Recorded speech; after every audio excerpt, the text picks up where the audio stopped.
Gentlemen, welcome to day 3 of the Perswayable Tournament 2024.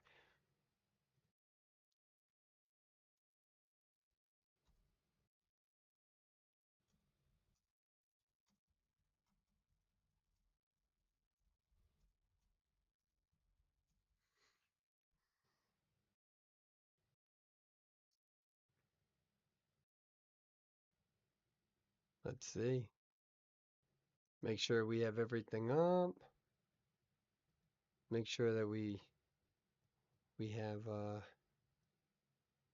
TikTok up. Make sure we have everybody.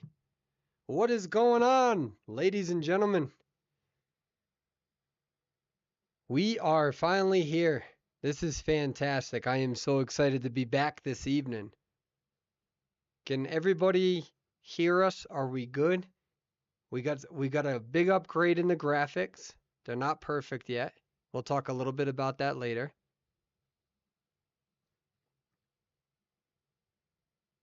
Let's see. uh, Eli, somebody already said only one shirt is crazy.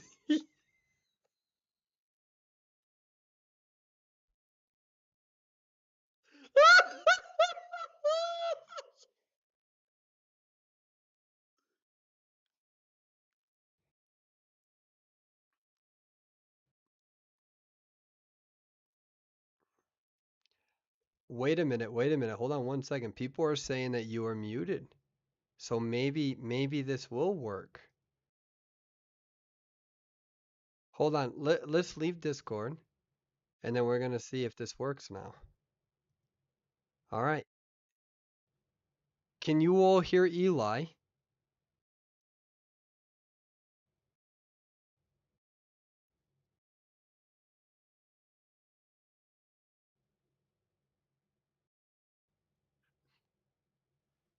Look at that. We're already having technical difficulty. I got all excited and everything. So now, so you guys still can't hear? All right, let me see something there. They still can't hear you, but that's okay. Let me figure this out. No, we don't want that. No sound. Let's see. Do. Bro just left. Yeah. So anyways, let me figure this sort of thing out. Cause what's oh, you know what? Hold on. Hold on. Eli, can you talk? Do we got you? Hello, can you guys hear me? What's going on? Are you there, guys? Chat right Hello, away. Tell me if you can hear him. Father, is that you? We can hear. We can hear. Can't. So I think they can hear us. So hopefully they can hear me and I can defend my one shirt now. Um, let's see. Can you here? Let me pull up the chat as well. Actually, Shout out to everybody over there on TikTok as well. We see you. Okay, so chat real quick before Eli goes on his rampage about you all making fun of his one shirt. Um, one of the graphic upgrades that we made for this tournament is the fact that now this is no longer on Discord. So if you guys all remembered, if you were watching the prior stream, you would sometimes see the individual next to me disappear. And what was difficult about that is that I always had to have their chat little thing up in order to capture it. We upgraded all of the software where now I can only look at you all and not have to worry about keeping that up. So he's always going to stay there when we're here. We've had a lot of graphic upgrades. There's going to be a little bit of errors. We can't get the characters to match the player name yet, just because of the whole pick ban or ban pick. So we haven't upgraded the browser source on that, but we are going to have somebody running the graphics today. So hopefully the graphics are all up and running, the scoreboards are up and running. So we're not perfect, but we're getting there. You know, it's kind of like we learned how to moisturize. You know, our skin's gonna look better down the road. You're not gonna see it in 1 week, but we're getting there. Okay, Eli, please yes. please let us know about your one shirt All right, situation there. so basically, I never get to wear this. This shirt is very unique. It's from Indonesia. Okay, long word. And for those of you who are not geography experts, maybe you don't know what that is, but it's okay. I never get to wear this shirt that much in public because it kind of isn't really like a shirt you'd wear in public unless you're going to like somewhere sort of like trendy or whatever the hell it's called. And then secondly, I can't wear it during tournament like official tournaments because it's not like a like a what is that shirt that we gotta wear, like the black shirt with the whatever I don't know, right? So Eli, I gotta invite you, by the way. oh yeah, let me get on. Hold on. We don't need Discord open anymore, right? I'll just close that. Identity fee. So I'm wearing it today in this tournament. So you guys, because this is the shirt, because who guys, who is everybody to judge fashion, right? I think. Wait, I didn't mean to do this. Let me know when you're in, by the way, so I can invite Yeah, you. hold on, I'm pulling it up. But after this match, I'll probably change it. I'll change it to another one after this match, so you guys can. No, I feel Not, like you should commit to it, and I feel like that into you it. shouldn't have commitment issues.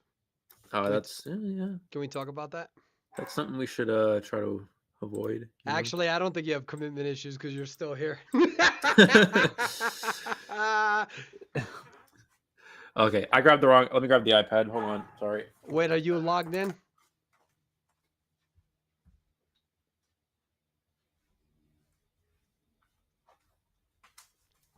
Anyways, chat. We have a whole YouTube moderator system in check as well. Excited about that.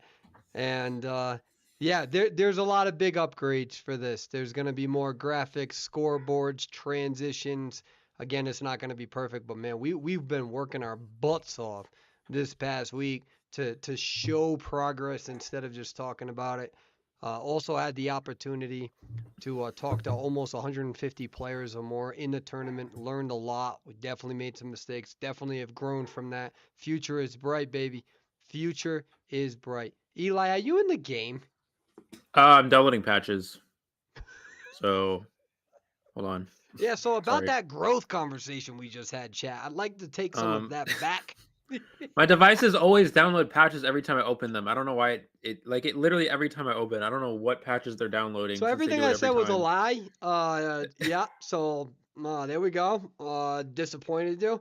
Anybody who's had a father that has disappointed them, I'm only trying to take the gauntlet here and continue that All right, I'm on. same low level of expectation. That's it. So, no big deal. Haven't been yelled at on Twitter and TikTok this week. No big deal. All right. Please tell me the patches are downloaded. No, I'm on. I'm just waiting All for right, the all right. invite. Let me get you Yeah. in there. Yeah. All right, where are you? Eli. There we go. We have Eli in there. All right, so we have a whole new system. Let's see if we can get, ladies and gentlemen, the most scary moment of this whole tournament. It's not about the players. It is, but work with me here. Let's see if we get the graphics down. We're about to find out. Like this is what everyone's been waiting for, and we're about to find out. Hopefully it all works. And if it doesn't work, then I will find somebody to blame. Gotta get this chat Anyone. stand here. Let's stand that up. Okay, there we go. Also, something else that's interesting is I know I've been talking about this a lot, but if you guys look behind me, you can see my wall, which now has, we're going to move to the side, IDV wall, IDV over here. And I'm also need to put something here, right there, which we're going to do that at some point in between rounds, maybe. So we'll see. Anyways, just wanted to throw out the IDV wall real quick so everybody's aware. There we go. Okay. Interesting news. We did have, maybe one day, a potential big sponsor that reviewed it all and said they're very interested to see the future. And here we go. We are going to the band pick system now. And let's see. We have MHX versus Globe. Um, let's see if anything's coming up. Oh, wait, they're coming up. Eli, are you talking? Am I? Yes. What? Hold on. I think we're doing good. I think we got it. I think we have it. Chat, can you all hear Eli? Eli, Can can you you please can you sing guys us hear a me? song? Are we? Oh, that's for another day, I think. But Do you want me to sing a hopefully song for? I'll sing a song for you. you can sing a song. Um, Sugar pie, honey bun. You know I love you. I can't help myself thinking of you and nobody else. Oh my God, did you see the transition? I'm not doing any of this. This is fantastic. Eli, look at that. Who cares? We're not even going to talk about whatever's happening right now. We we got the graphics working and I'm doing nothing. Yeah. We're It's going. growing. Yeah, it's going a lot better. Last week, we tried, and this week this is improvement. So all you guys, hopefully, will be enjoying the new changes. Yeah, I'm not about to read what I, everybody can see. We're I not was about getting to be. distracted by your angelic singing voice. Yo, but look So at that. Call me the Merc. You can get me down, but to kill me, you really gotta work or you get murked. Yo. Here we go. You know that is tragic. Last week, we had no graphics. This week, you know that we do. Yeah, 'cause I said we would, and now I'm true. Oh! Went ham, turkey, bacon, biscuits, and gravy. That's not even a Thanksgiving joke. That's just reality. All right, I'm done. I'm gonna take my energy levels and we're gonna dial back a little bit. I think I went a little too far there. I would like to apologize on behalf of the entire community for whatever the heck that was. I don't even know what it was. Um, anyways, Eli, how have you been? yeah, I've been pretty good. We've been getting our IDV action in. I was streaming some of the matches yesterday on about 5.5 hours of sleep over the span of 2 days, an hour and a half being the previous night. Mm-hmm. In which you guys can, it's very entertaining. You guys can actually watch me drift off to sleep while I'm supposed to be commentating the match for a few seconds at a time. But we got through that, and it's not because the matches were not entertaining. They were actually very, very good matches. I will say they were very good matches. But unfortunately, I was just, I didn't. I even drank coffee, and I was still not able to function that well. So, anyways, besides the point, we're through that now. I was able to sleep a lot yesterday, so we're getting better now. And look into our bands here. Looks like we're gonna have Mercenary, Antiquarian, and actually Entomologist here in the first round, which is actually not a character we typically see getting utilized in round one. This is a very common character for later rounds, but against a lot of the meta hunters, for example, um, Opera Singer, it's not considered to be a strong character. So we don't see Entomologist used too often in the first round, but we're going to see it this time around. And we did see from Globe, Persway, we saw from Globe, they played Sculptor in the first round. And maybe that could be something they're considering. And that Entomologist is actually a very good character against the Sculptor. So might be the idea here. And just a a reminder to everybody with the software upgrades that we have, we can't necessarily get the characters directly under the correct username yet. Um, So that's something that we have to work on, and also the graphics folks need to And update the names that are currently on there. So, but we're working on that right now. Other than that, I'm not doing anything with the graphics. This is such a big upgrade. I am so unbelievably happy right now. But yeah, and if something about the players. Yeah, they're all great. Happy uh, they're here. I was just saying official tournaments as well. They usually don't have the characters under the players' names under the correct characters. They show their names, but they don't show the exact character that they're playing. Sometimes they adjust it, sometimes they don't. So it's pretty on track for official tournaments, which is great. Um, so And the transition between when you show the characters, right, and it shows the new characters that are getting picked, that is something we haven't seen. That's pretty cool. So that's really nice to see. But anyways, we're gonna see Painter actually is the last character here. Painter is not a very common character, and everybody who's ever talked to me before knows how I feel about Painter, right? Painter is a interesting character. It's good against some hunters, but typically a lot of high tier hunters can just look around the painting and not hit it, and that's typically how most Painter matches go. So seeing Painter here, definitely a unique approach, not one we usually expect to see, but who knows? Maybe this will prove me wrong. It hasn't yet, but definitely could happen here. I will admit when I'm wrong. Chat, did y'all Usually, see that graphic occasionally. transition? Did y'all see that like yeah, whatever Eli said I agree with 100%, but did y'all just see the graphic transition? We're back, baby. The future is bright. We have a long way to go. And also, just for those who may have not seen last week, Globe. No one knew of Globe for the most part before this tournament. Globe comes in, they eliminate Potatoes. They come in, they eliminate Rival or put them down to the bottom bracket. So Globe has a lot of traction behind them.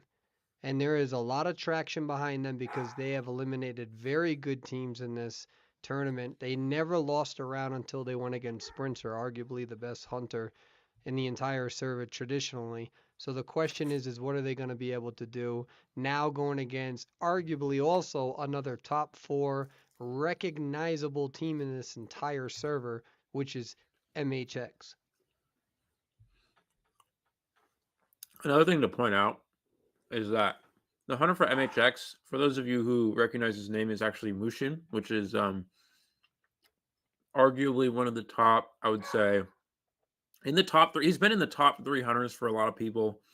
It's sort of like Mushin, Ling, and Sprinter have been those top 3 hunters that we see always outperforming a lot of people's expectations. Obviously, Sprinter is always incredibly good. Ling is very good. Mushin is very good. So we're seeing that sort of cycle of those hunters consistently do well in these big tournaments, and he will be the hunter for MHX. So again, it's another one of those situations where we saw a rival with one of the best hunters this server's ever seen was defeated by Globe, and now we're in a similar position here with MHX. We have one of the best hunters on this server going up against Globe here, and it's going to be really interesting to We see. have I the think it's a similar type of matchup in my mind. and we have the selection process, Yep. and hopefully within this gameplay we're going to click it now. The scoreboards hopefully are going to update. You will see on the left and right side. And if you all can hear Eli twice, please let me know. But here we go, and Eli, take over. Looks like we're going to see Sculptor rotating towards the factory area. This is the location of the painter, who's going to try to get vision on the Sculptor early, trying to mind game here potentially. Trying to get a mind game, losing sight of the painter for a second. This is going to buy some distance, but doing a good job of catching up to the painter really quickly. Painter did not drop. Oh, we're going to see a pause here. It looks like I was just saying, Painter did not drop what we call the God palette. That palette in Factory is one of the strongest palettes in the entire game. And the reason why is because it forces any palette that forces the hunter to break it is what we call a God palette. So that is definitely one of the best palettes in the game, a God palette. And the Painter did not throw it down. That's usually a palette we would see get thrown down early. We also did not see the Painter go towards the window. He ran away from the window, which again gave a free hit there. We're going to go ahead and look at what happened. I think the Sculptor were they hiding their light here? It looks like they were maybe trying to hide their red light, and the survivor didn't see where they were. Because of that, they're able to get an early hit, which is actually a very good start. This is an excellent start for the Sculptor. The fact they're able to get a hit this early could be game changing. Eli, they can see your head. I don't know what to do about that, but at least we're ahead of the game. Oh, they I'm so can, yeah, sorry. They barely. can see your head. It's Uh, all right. You have great hair. Anyways, keep going. okay. Anyways, looks like Painter will get their first painting. Can the Sculptor play around the painting here? And they do play around the painting, and that is exactly what we were talking about before the match, in which Painter is just really, really underwhelming against top tier hunters because they can just play around that painting by using that vision. That is exactly what happened in this case as well. I wonder if yeah, it shows the what it's showing the like part of the Oh, I know what the problem is, Persway. If you just got to move up the screen, like make the screen a little bit bigger or move it up or something. No, Because I it think I think we need to keep it the way that it is. no okay. If we keep it the way that it is, we can say that the difference between our tournaments and others is there's never mind, I can't say that on live feed. Okay, Keep well, going, Eli. if you want to change it, it's just that you know how we were talking about the overlays and it put you're putting the screen of the game over everything else. So it's currently showing that, but the screen of the game isn't over the full screen. That's why it isn't covering it up completely. So if you just make the screen slightly bigger for the game, if you get what I mean, or move it up a little bit or See something. these dodges of these statues right now. There's a lot of good dodges right here. Yeah, and this survivor does still have flywheel to work with here. We're gonna see the mercenary is healed up at this point. Mind game at the pallet.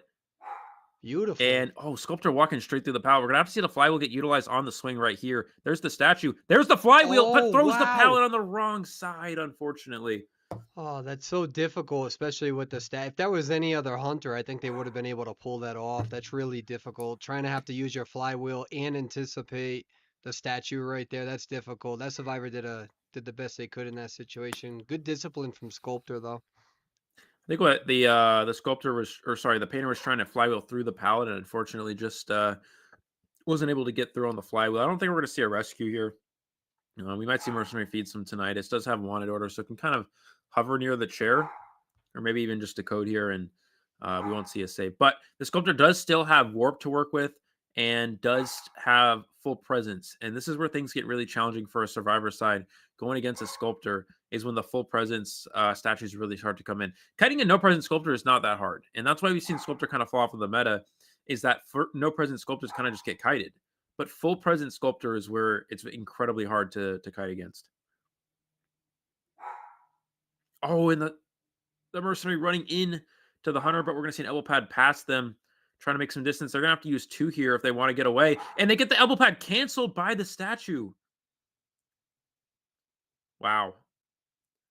There's the hit onto the mercenary. Looking at the cipher progress here, they do have the ciphers to win the game. They have 2 ciphers remaining, one at 80%, one at 50.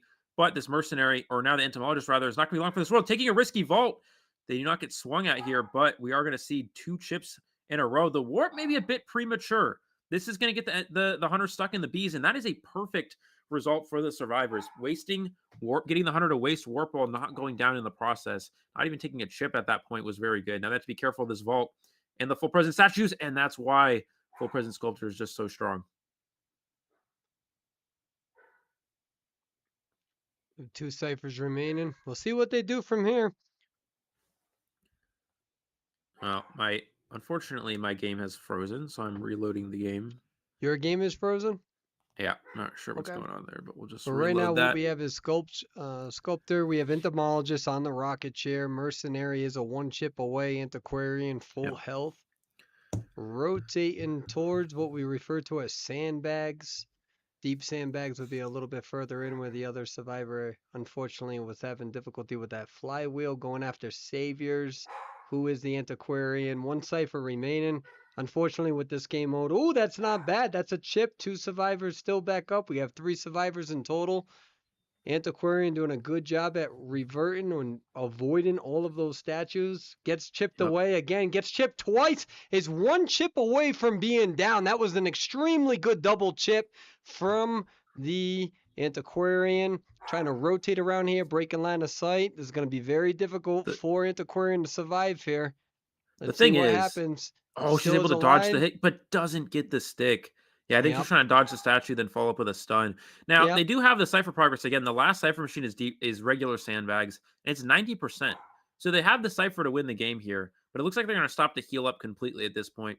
This is a bit risky since Sculptor can cut off the survivors from a distance. If the Sculptor sees, I don't know if the Sculptor sees Mercenary in the distance. If they do, they're going to be able to cut them off from an incredibly far distance and actually prevent the rescue altogether. And I think the Sculptor does see this, which may result in the entomologist having to go for a backdoor save here. Or maybe not. Okay, she did not see the mercenary. And now this lets the entomologist transition to the cipher, and mercenary can be the one to pressure. You see 80%, okay, 80% on the cipher. It's about to be primed at this point. Ento Ento needs to continue decoding here. She cannot afford to wait for too long. It looks like the Cypher is going to be primed at this point.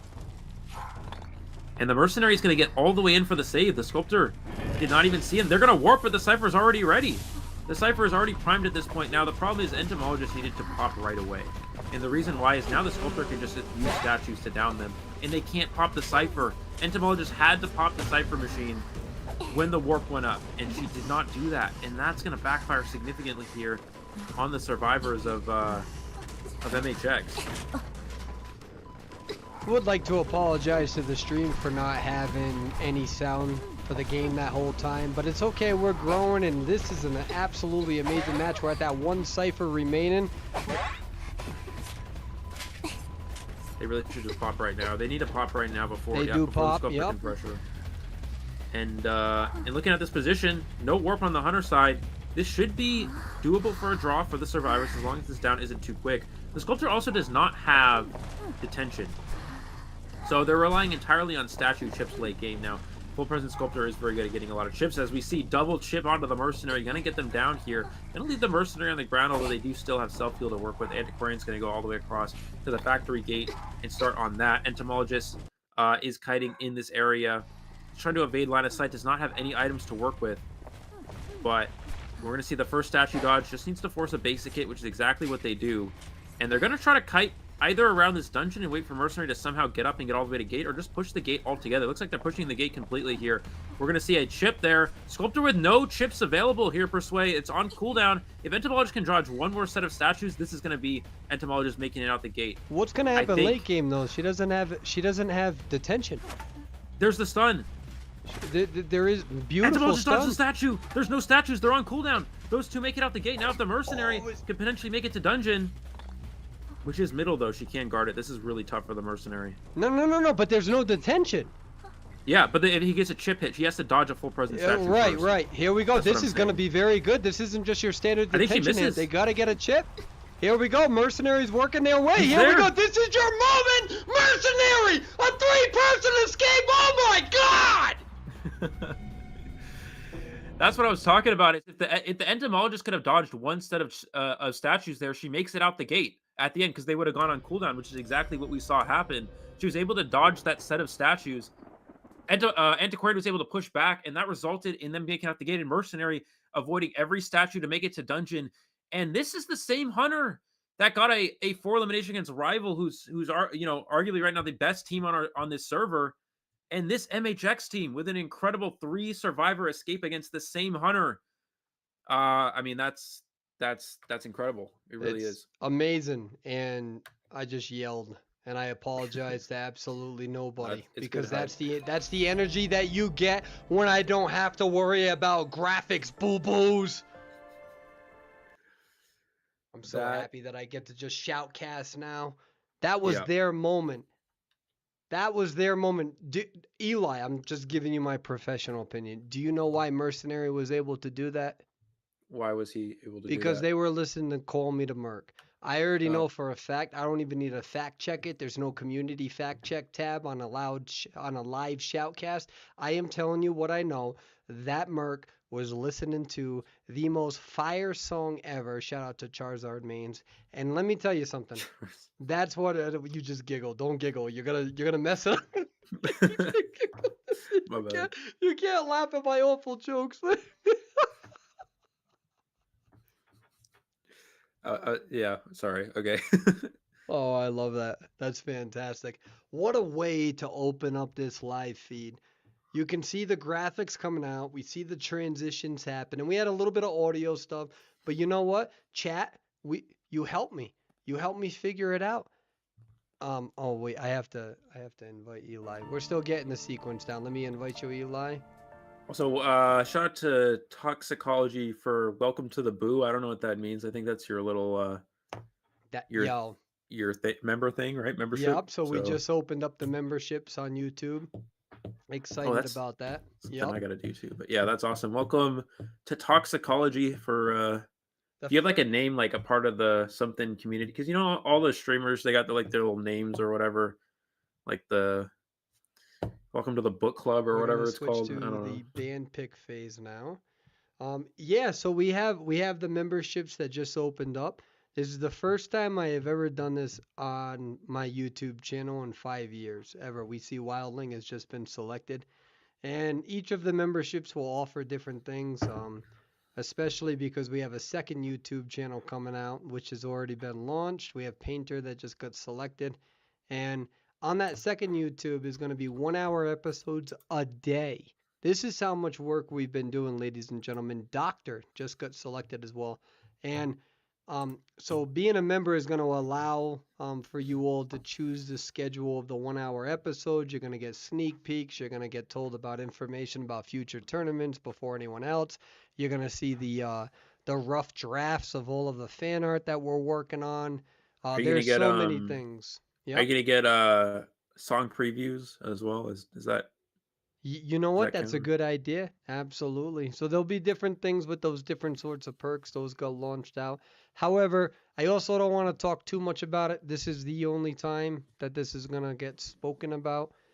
Just because it's more important to focus on everything else that's happening with the tournament. So we'll transition this conversation. Magician Eli, what are your thoughts? Well, I'm more interested in a doctor that's shown up on my screen. Um, well, I mean, magician is a character that we've seen be sort of used in some situations. Magician is actually pretty good in first round meta. The reason we've seen this in some China teams as well. And magician is pretty good against opera singer in that you can use your illusion to, opera is a single lead hunter. We see magician being effective against that. Against goatman, it could be good in theory if you're able to use your illusion and break the hunter's ankles or something. I'm not really sure. We haven't really seen too much Goatman Magician interaction. We also see Magician getting utilized against Ivy, so that's interesting. But Doctor is a character we pretty much never see ever get utilized in tournaments. The only time we saw Doctor, it was in preparation of countering Ivy. But Mushin we know started with Goatman in his last round. So the fact that you're playing Goatman, Doctor into Goatman, I'm not exactly sure that interaction. I don't think it works. Maybe it does. Something we don't know about. We're about to find out. But I guess you could like camp the pallet and heal. Well, if the goatman cages around the pallet, I don't really know. We're going back to the tier 1 pallet camp strategy, I guess, for this match with this doctor play. Fair enough. Fair enough. Would just like to point out the scoreboard. You see that? Scoreboard is I work. see it. Yep. Scoreboard is working. I'm just so happy right now. I'm so happy. Last weekend was tough, man. Yeah, I know.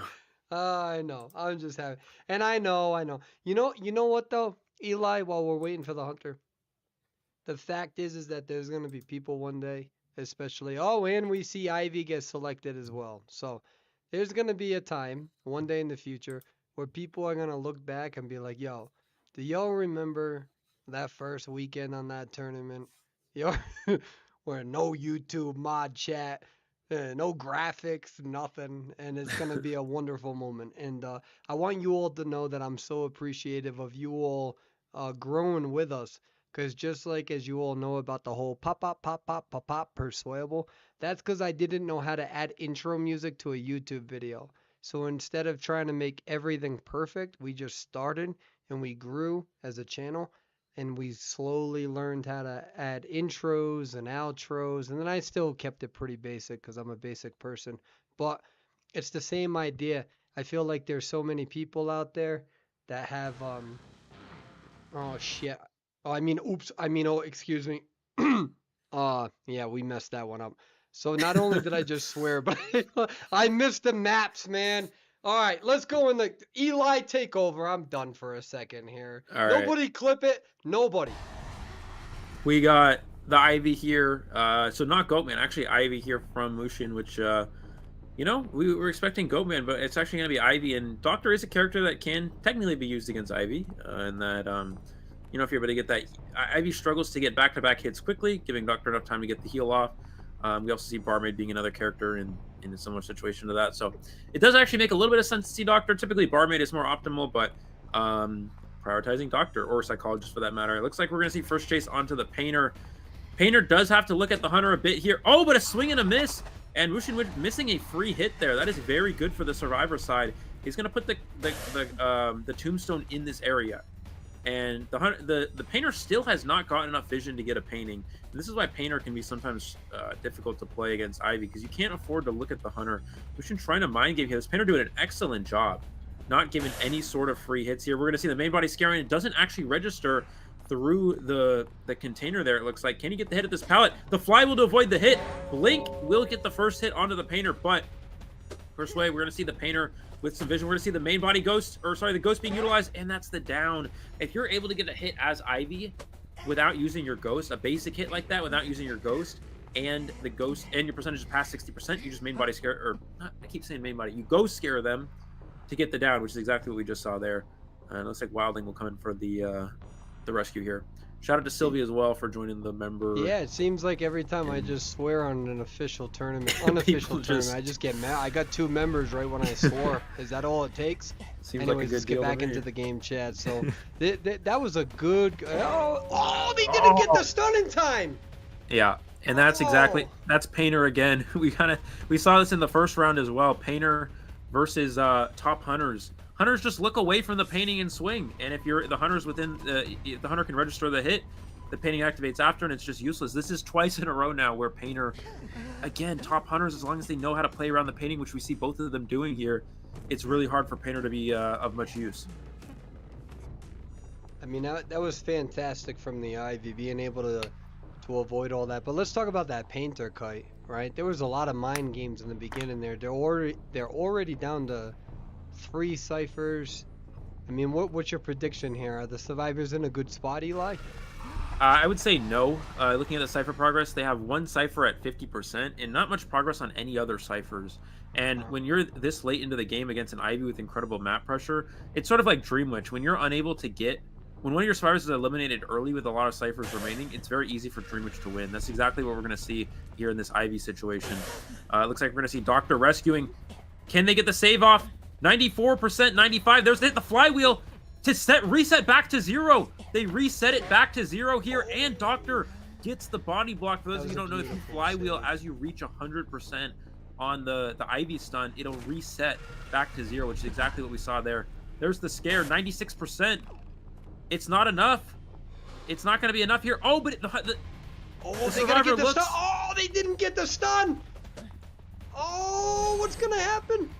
Yes, flywheel. Oh, but he doesn't use it.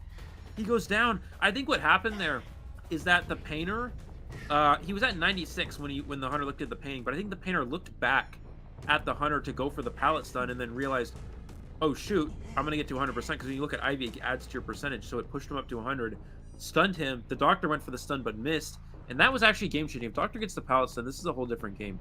But here now, the Survivors don't have enough progress, anywhere near enough progress to get to the end game. They have 2 ciphers almost done, so they can get into 1 cipher, but they still need a lot of progress on their last cipher, and Ivy, being the incredibly strong map pressure Hunter that she is going to be able to take control from this position in any match. So do you think that if Doctor was able to get that stun, do you think this would be a completely different game right now, especially with the proximity towards a place like Arms Factory? I would say, sorry, can you repeat that one time? I kind of... If Doctor was able to get that stun, do you think that Yeah. the other survivor would have been able to get the factory and this would be a slightly different match now? Yeah, so I think there was miscommunication. I think Doctor should have gone for the stun. I guess what the Painter was doing is they looked at the Hunter to get themselves back to 0, but Doctor should... Oh, miss Blink there! Miss Blink! And if Doctor gets the stun, then yeah, the survivor can make it to factory. That would have been really big. Now the problem is Wilding gets on board. From the Doctor right there. Yeah, but he's just going to chase... He's not going to chase Wilding anyway, because Wilding has the boar. So he's pretty much invincible in that position. So it's better for him to actually just chase the Doctor here. Right, but again, you kind they of... get the heal. They get the heal. Yep. That's kind of a lose-lose either way. I mean, you got the boar that you have to worry about, but you also have a Doctor that can heal. So now they're going to take more than 2 hits. So what does the Ivy do from here? Well, basically the goal for the Ivy is prevent the last cipher from being worked on. So you see she's like, okay, you know what? We're not going to commit. We're going to see the stun with the full presence. Magician not able to use an illusion there, and that's going to be an early hit without any items. being utilized. But I was going to say, basically what the Ivy's going to do is they're going to allow these two survivors, Doctor and Wildling, to get away, as long as it means she can pressure the last Cypher machine. So she's going to commit to any survivor that goes to touch one of the ciphers that has progress, essentially. Absolutely. We see that Magician still has the 3 wands. Where does Ivy go from here? I think you just keep chasing the Magician up until someone goes to a cipher, and then when somebody goes to a cipher, then you change to that survivor. The Doctor and the Wildling should split ciphers. We should see Doctor on one cipher and Wildling on another cipher. And again, this is the same Globe team that was able to play really well endgame against Sprinter's Goatman Persway. We're seeing this here again. They have very good communication, very good setup here, and the Ivy's having a hard time getting anyone to even down at this point. Here we go. We'll see if... Oh, wow. That was extremely close. Question is that it seems like they're still kind of focusing on this middle, but then again, maybe they're just trying to bait the Hunter because somebody else is going towards the ruins over there. Not ruins per se, but we used to call it no man's land, and I don't know what that's called too now. The thing is, the Doctor can just get get ghosted here. We're gonna see the ghost onto the Doctor. There's the stun. She's not gonna be able to get away from this. She's gonna go down. But the last Cypher machine from the Wildling is now 60%. The problem is Magician can't do middle, because Magician wants to do the middle Cypher machine. He can only do it when the survivor is picked up. So now he can break the tombstone, which is exactly what we're seeing. But what's gonna happen is the Ivy's gonna go back to the Magician, just put the ghost back on the Magician here, and put another tombstone back up, I believe. Right, Wildling, I believe, is relocating towards the rescue, no? Yep, Wildling should be that's coming exactly in for the what's save, going to happen. A Magician has to retransition probably towards where Wildling Cypher is at. I wonder if they're doing this strategy to make Ivy think that that's the only Cypher that's still alive. But we'll see. Maybe he's pushing and we're it. gonna, yeah. Oh, he's he just gets down. Magician. That is so unfortunate. What's going to happen here? Well, Doctor can heal up. She's going to go to the Cypher machine. And this is, again, why Doctors can be very good against Ivy. If Doctor's ever able to get away against Ivy like this, then it's just a free heal. We're going to see that here. Looking at Wildling Cypher, it's 90%. So Doctor's going to go to that Cypher. She's going to pressure it. And Ivy's going to have to make a choice. Do I camp here or do I go straight for the Doctor and prevent that Cypher machine from getting popped? Doctor will just decode it. Doctor's just going to decode it, and Ivy's going to teleport. Now, Cypher is not ready. It's at 95. He's going to be able to get a hit here. 92%. The ghost is also on the Doctor, so he can just scare the Doctor. That's going to stun her. He needs to do it quickly, though, so she doesn't get the heal off. We're going to see that. Is she going to get the... Ooh, that was so close! Oh, she might be able to heal. Oh, no, are they going to get the pop off? Are they going to get... Nope. What's going to happen here? Nope. Looks like they're going to wait for a rescue. They're actually going to wait for a rescue here. I think they could have popped there, but maybe it wasn't quite primed. So we're going to see the rescue getting... We're going to see the rescue happen here. That's the limitation with this custom mode, is that we can't see the Cypher progress like we would in competitive mode because we're allowing Goatman. So this is where it leaves everybody a little bit confused, but I see what they're doing. Here's the problem, is that she can just teleport onto the Magician. Oh no, she's not going to do it. Oh, Magician can't stun. He can't pop it yet. Now he can pop. But no, so what happened, if you're looking at the tombstone at middle, the survivor got to 100%. And he was unable to pop because he was stunned. He was stunned at middle, so he wasn't able to pop when the Doctor got hit. And now the Doctor's just dead on share. Wow. So that was just perfect timing from the Ivy. The Ivy waited for the Magician to get to 100% and then hit the survivor down. That's absolutely amazing, impeccable timing. So you're telling me, Eli, right now that the reason why these survivors were not able to get that pop off is because the Hunter made sure that the survivor Magician, they timed that stun so they would be drawn away from the pop and then they swung?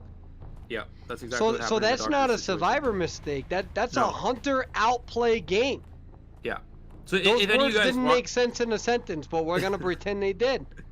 If you guys look back to that situation in the match, you'll see the Magician reaching 100%. So that means he's stunned. He's unable to move. And that means the Hunter can just pop, or the Hunter can just down the Doctor, and they can't pop the Cypher machine until the stun wears off. So that's what we saw in that case. That is absolutely amazing. What a way to start off a Saturday night. The Doctor also, something else to point out, is the Doctor also didn't have borrowed time. So that was another reason why the Wildling was trying to go for the body block. But the Hunter didn't know that. The Hunter doesn't know that the Doctor doesn't have borrowed time. So even if the Magician did pop, I guess it wouldn't have mattered because Doctor would have been still... Oh, Magician's going to trap himself here. He's going to trap himself against the illusion. It wouldn't matter because the doctor wouldn't get up from borrowed time. But the hunter also doesn't know this. So the fact that the hunter waited for that timing, stunning the magician either way, that was also just an incredible display of game sense. So even if the doctor did have borrowed time, it would have still been a great play. Now, can Wildling get the gate open is the question. I think he just gets a one escape here. Let's see what Wildling's move is going to be here. They do have their boar up. Oh, wow. That's a 4-person. Wasn't he out? So do we agree with that strategy? I'm quite interested in that one because the way we're gonna go to the shoutcaster transition now. I'm quite interested. So do you think that the wildling should have waited for endgame right there? I also just want to point out something to the chat because some people seem not to be getting the point that I'm trying to make here. So as a hunter player, you've seen them use flywheel, but there's not a lot of situations throughout that match where the hunter vaulted or the doctor vaulted for a speed boost. And I don't know if the doctor used flywheel. I'm not exactly sure off the top of my head, but as a hunter player in that situation, you're not acknowledging that you're not really under as the hunter player you're not seeing that the doctor has borrowed time and flywheel not having borrowed time. A lot of players would look for that, yes, as a hunter side, but in that situation when you're controlling that much as an IV player, especially a doctor who's constantly healing themselves like that, you're not looking for broken windows. So there's a good chance that the hunter doesn't acknowledge that the survivor actually has um, broken windows there. So if you guys look back to the match, just to further the point that I'm trying to make here, you'll see the magician is stunned and the doctor is downed as the magician is getting stunned. That is intentional from the hunter because they were trying to play around borrowed time, which of course the doctor ended up not having, but that's what it was. That's what it was the purpose of that situation, acknowledging that the hunter doesn't have isn't noticing that the hunter survivor doesn't have borrowed time in that situation. So because there are some people in chat who weren't picking up on that, I just wanted to clear that up because it is a situation we don't see very often. But yeah, in that situation at the end, the wildling. I'm gonna look back real quick. It looks like the wildling was out. The gate was open, so wildling could have just ran out the gate, but they wanted to wait out detention, I think, and go for the save because detention was almost out. If you look here, detention only had a few seconds left, so you could have waited out detention and gone for a rescue, tried to get a tie. But the difference between a one escape and a zero escape in tournament is really really big. That is a 3 point difference that's going to come back to highly benefit MHX here. Yeah, because the question would be is that would it be better just to make sure you have one person out, even if you lose the round, you don't lose on the points. Well, the points matter if it comes to a tiebreaker. So if we have so MHX wins this round, but what happens if Globe wins round number 2? Right? Globe wins round number 2, then we go into a round 3, and then let's say they tie round number 3. At that point, whoever has more points wins. So that point differential ends up mattering if we ever see a tied round in this series, essentially. Right. Because we go, yeah. So should, from your perspective, we can understand why the wildling did what they did, but from a point perspective, would it have been better if wildling just left in order to avoid 5 points to the other team? Sorry, say that again.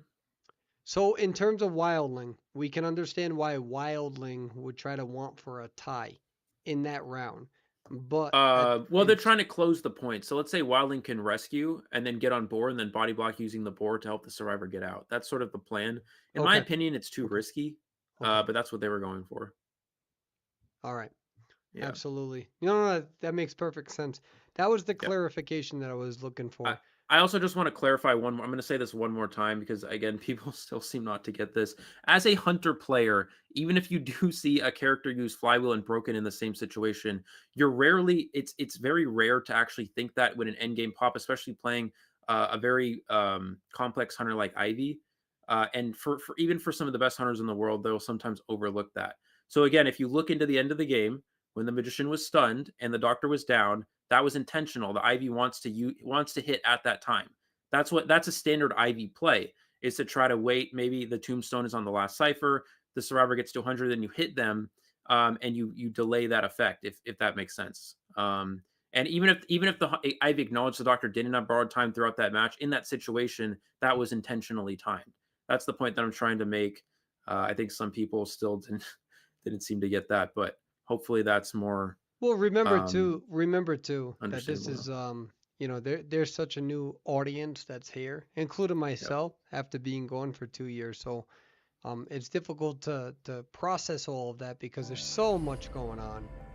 I mean, there Yep. really is. And Eli, I'm also going to be inviting you to Oh yeah, let me check that. the match right now.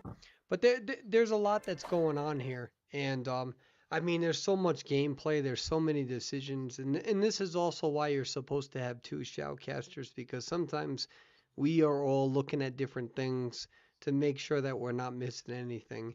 And unfortunately, Eli has to kind of cover for me a little bit. Not only that, but we also have all of the graphics and things that are running in the background and making sure we're doing the transitions. But I mean, really, this honestly is such a good match up between two very good teams. When you look at the bracket, you see that the upper tier of the first bracket, there were a lot of good teams there.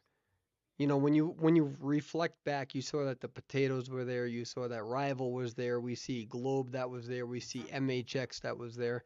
This was based on probability, one of the most competitive brackets when you look at that. And you're seeing, like I said, between all of the teams, they're very notable teams. And we see Globe with where they're at. We've never seen them historically. And they're making a name for themselves. They really are.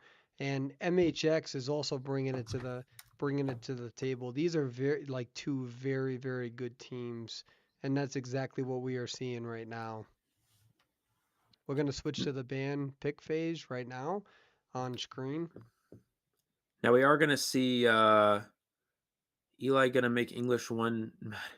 Oh, so if Persway yesterday, we when we were streaming some of the matches from the elimination bracket, our in between round entertainment was engaging in conversation with the English one chat in IDV, and that was sort of the entertainment that a lot of people were entertained by that apparently. So Yeah, engaging uh, in English one chat is a great way for me to get killed from terms of service on YouTube, which we're learning right now, which is also why we have a crazy amount of moderators now on the YouTube yeah, team. So I would like to give a shout out to all of the moderators there on YouTube. indeed, We love you. We appreciate you. And definitely, genuinely thank you for ensuring that chat is a positive environment, which it historically has always been. Just sometimes, yep, you know, we all we all get a little bit rowdy. You know what I'm yep. saying? I get a little bit rowdy. Y'all should see me on Thanksgiving. I don't even know what happened last Thanksgiving, but I know that something happened, and I'm still getting text messages from my family, and I'm making this whole story up. I'm actually alone, and if anyone wants to message me privately, I would appreciate that. I was very alone this Thanksgiving. Eli, can we talk about me instead of everyone else? Yeah, we're gonna do that. Yeah, So, we can do that. yeah, we're gonna talk about me. So here on Thanksgiving, I'm going to tell you all. So I was actually with all my patients on Thanksgiving, and we had a wonderful turkey dinner because I travel for a career, so I'm always away from family. I'm over here in Wyoming right now, like 6,000 feet up in the air. And me and all of my patients, we had some turkey. Uh, I don't know who cooked it, but it was fantastic. So I can't say I was alone because I had great company. And I don't know what the point of the story was. There was an intention to the story. It's no longer there. And one thing that I do know is that the graphics are looking fantastic, and I'm so happy. Like, I genuinely just want to cry. All right, Eli, take over from here. Yeah, yeah, definitely. The graphics are like have to make a precautionary blur when opening IDV public chat. That's yeah, that's how it goes. But yeah, I definitely would like to say thank you to the moderators who are doing who are working today and moderating the chat. And again, it's good to see that we have all positivity so far. So there's no need for any extra stuff that's going on. That's the way it should be, guys. And something we talk about is trying to bring up the NAA server, make the server get our server recognition, and that starts with positivity and all that in the chat. And that's gonna be a big difference maker because that hasn't always been the case in the past for the server. And the fact that you guys are doing putting in work to just be here, be positive, and keep everything enjoyable for everybody is exactly the shift that we need to see here. And Absolutely. also, yeah, shout out to Sai for joining the welcome to the boo. Sai, thank you for becoming a member. Here's the thing that I look at. If everyone's yelling at me on TikTok, then it means no one else is being yelled at. So like we're doing good. Like Eli, Eli's so quiet. Yeah, Eli, do you see why I haven't been back to China? yeah. I'm fantastic. Oh my God, I'm just a big bubble of joy. Oh, that's great. We're still waiting for the hunter selection. By the way, when the map is selected, I'm trying to pay attention here so I don't mess up, like I did the last time. But anyway, Sai, thank you for becoming a member. All right, so looks like we're from the survivor side. We're gonna have mercenary. They're actually gonna ban the what is that? That is a goatman. I had to look a little bit closer there. We're gonna ban goatman here. It looks like it'd be mercenary, acrobat, psychologist, and that is in fire investigator. So Ivy is still on the table, which is a character we saw in the last round. Now Ivy in this map, something to consider is Ivy in this map is not considered as strong because it is a large map and that can be a bit of a problem. But we kind of have seen a lot of Ivy hunters still manage to get 4 eliminations on this map on Moonlit. So Ivy is considered to be good on small maps because it's very easy to pressure cipher machines. It's very easy to move the ghost around quickly, whereas Moonlit is considered obviously a larger map, and that's less so of Ivy's strong suit. But who knows? We'll have to see. Is that Geisha? Well, Mushin is actually has been the number one, the first geisha on the server for at least 10 seasons. So that's sort of his main hunter, and then he plays all the other hunters in a competitive standpoint. So usually you don't see his geisha early rounds like this. It's usually a character he'll bring out in his third round, but because it is Moonlit, it's the best map for geisha. It looks like that's going to come out here in this case. And Persuade, I know you know that what geisha does, so this should be I'm just trying to pretty. get the Oh, I don't. timing. I would That, think. But okay, I'm not gonna lie. That skin is pretty. according to Perswayable, what was it? I was there when Clark came out, or he thinks, but Call me I the don't know. clerk.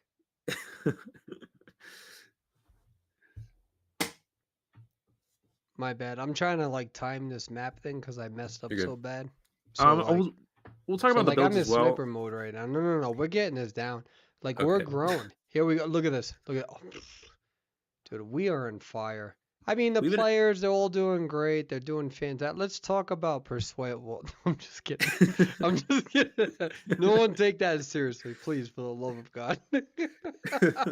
someone's gonna take that out of context and they're just gonna Oh, it's put it gonna up get on social clipped. Yeah, there media. we go. Whole nother You're gonna get week. you're gonna get canceled. Here we go again. Oh, Persuadable is self-centered, and it's gonna get I posted know, somewhere. it's fine. It's whatever.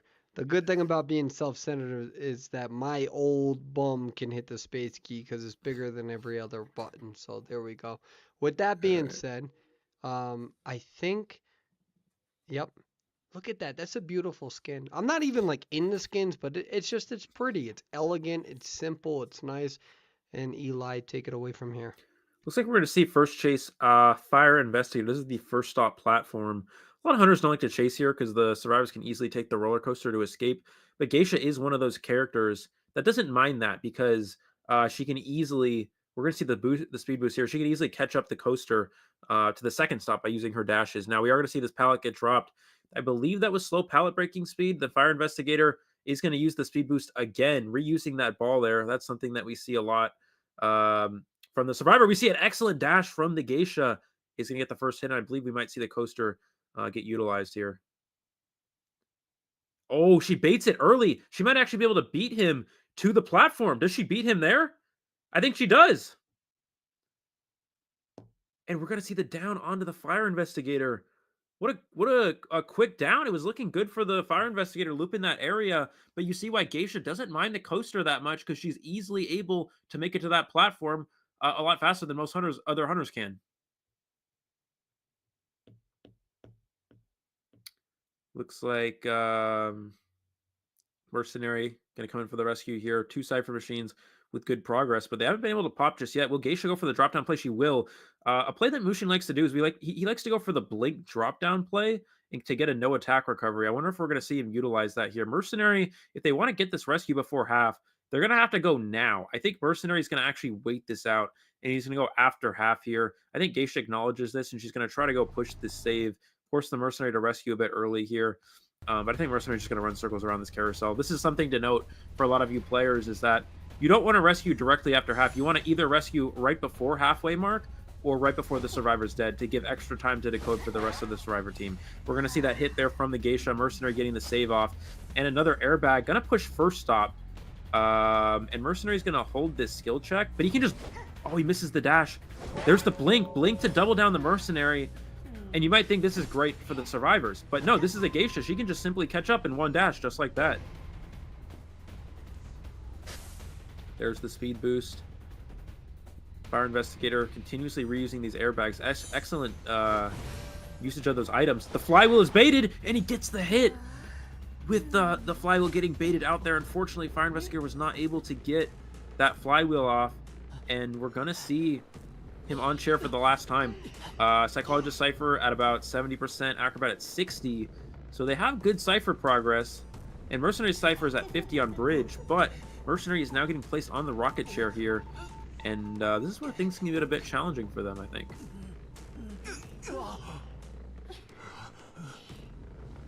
It's a fantastic job so far from Geisha. What do you expect in here, Eli? Do you think... Just make a prediction, it's okay.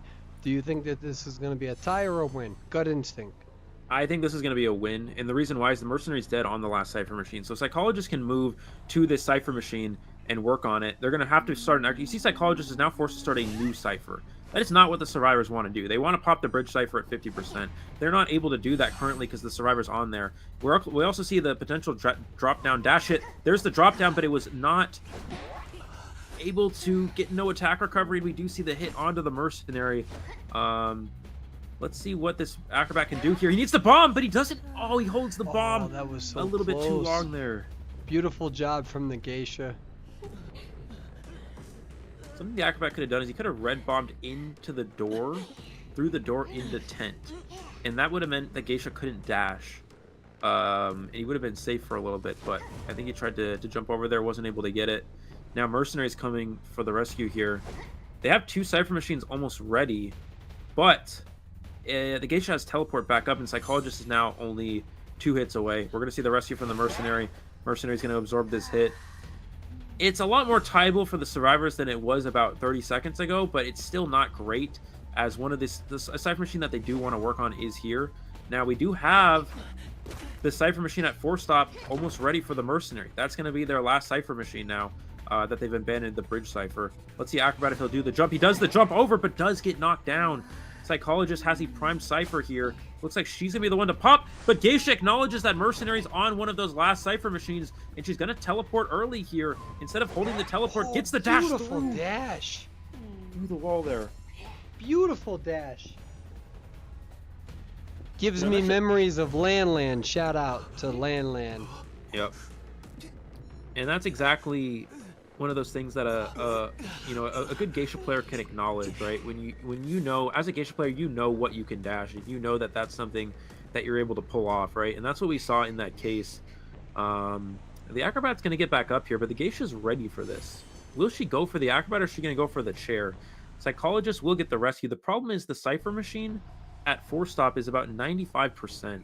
And if the Geisha gets too far away from that and lets the survivors pop, they're going to have a prime Cypher, so she really needs to make a choice here. Oh, there's another great dash. Wow. Beautiful dash. 3 people up. 1 Cypher still remaining. I mean, in all fairness, these survivors, they're surviving. Yep. We're going to see what's going to happen here. Oh, wow. Beautiful hit. How did that... That was a beautiful hit. See, here's the issue is that... well, it's actually not. The survivors are not in a bad spot. They have the Cypher machine ready. But the problem is the Geisha's going to try to chair on the Cypher. So then Acrobat sort of needs to be really careful, and Mercenary also needs to pressure rescue at the same time. Geisha will also have her teleport back momentarily. It looks like they're going to go for an Acrobat rescue with a Mercenary pop here. There's the rescue. Gets the save off completely, and they're going to pop for the Endgame. That was a big moment there. Let's see where the dash... Oh, dash doesn't go through. Dash doesn't go through. Like I said, let's see what's going to happen. Here we are. This is a big moment. Big moment. Oh, beautiful move from the Geisha. That's a tough teleport. spot for the survivor. Yeah. Oh, he didn't see the Mercenary. Mercenary's going to push the gate. It's open. Can he make it? He doesn't make it. Oh, no. He doesn't make it. Mercenary tried to go for that play, and now I think this is where things really fall into the Geisha's win column. We're going to see Mercenary, who I believe is dead on share at this point. And now the question is, they could get a one escape, but Acrobat needs to be careful. The Geisha has tonight is she knows Acrobat's here. Now the question is Geisha try to find the Acro? Or does she go for the Psych where she knows where that is and get the 3 kill? And she sees the Acro. Acro revealed himself a little bit too early here. And so we're going to see him get chased. Now Acrobat does have bombs to work with. He has 2 bombs here. He can cancel the dash with the bomb or use a bomb. Oh, I was going to say he can use the bomb. What is that dash? How? How? What an amazing that's unbelievable. I'd be so pissed. What an amazing Geisha player. Yeah. No, I'm not. I don't care. I don't care about live feed anymore. Let me tell you something. If I was a survivor, I would have thrown my phone.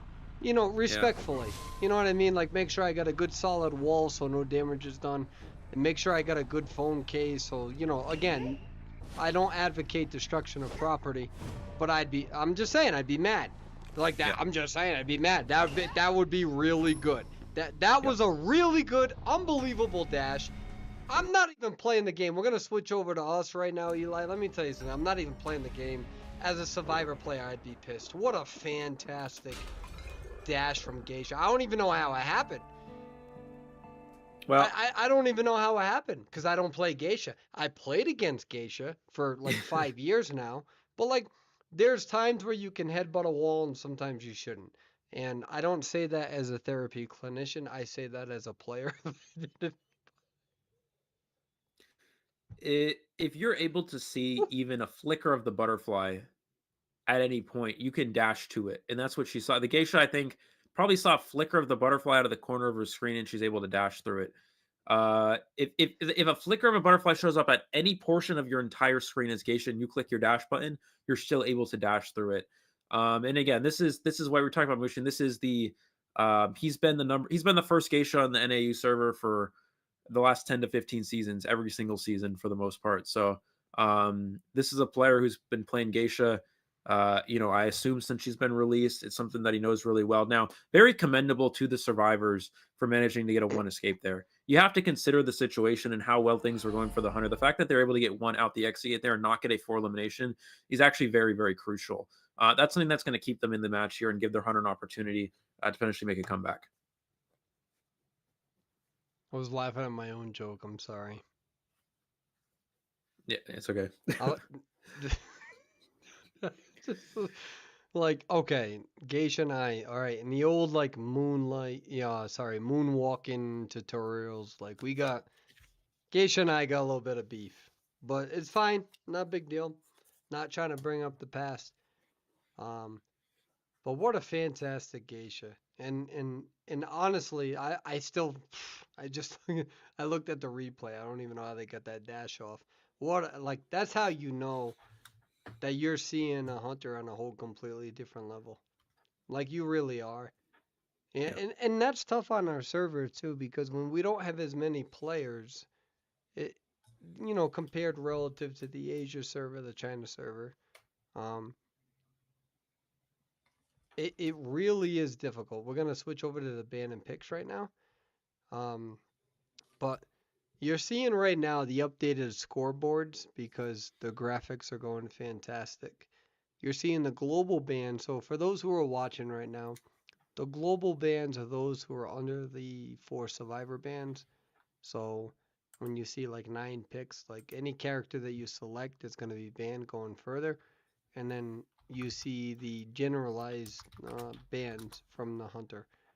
And this time around, we're going to see a Hunter ban, which is to the left of the screen, where you see 2 other locks on there.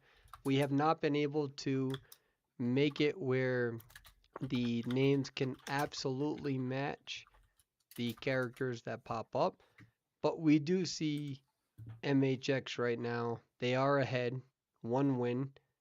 Yep. We see Globe that had one loss. Now Globe's making a name for themselves. They eliminated Potatoes. They've eliminated, or sorry, these teams have gone down to the bottom bracket. They So knocked them down. Yeah. yeah, they knocked them down. So they're doing good. Globe has made a name for themselves. But let me tell you something. MHX is doing very well. They really are. And MHX was seeded as a top 4 team in the server. And they're really doing well against a team that dropped down rival. And that's a really big point there. Yeah. Yeah, I mean, Potatoes already was a good team. They're able to get through that match pretty convincingly. And then on top of that, beating Rival, who's one of the best teams on this server for many years, that's another big thing. And that's I mean that's incredible. And the fact that they've been able to do that, gone undefeated up in this tournament so far. And now this team MHX is really kind of it's as interesting because this is a team with a very good hunter and some good survivors, and they're really just coming in, and now they're taking down the team Globe.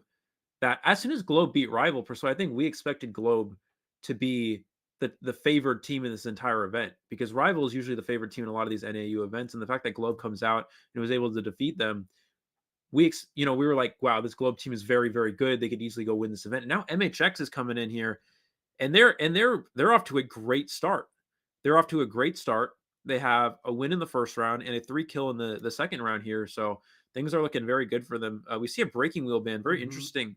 We didn't see breaking wheel from the Globe Hunter in the previous match they had against Rival. We saw Gamekeeper on Moonlit. So I think Gamekeeper might be the Hunter's main option here.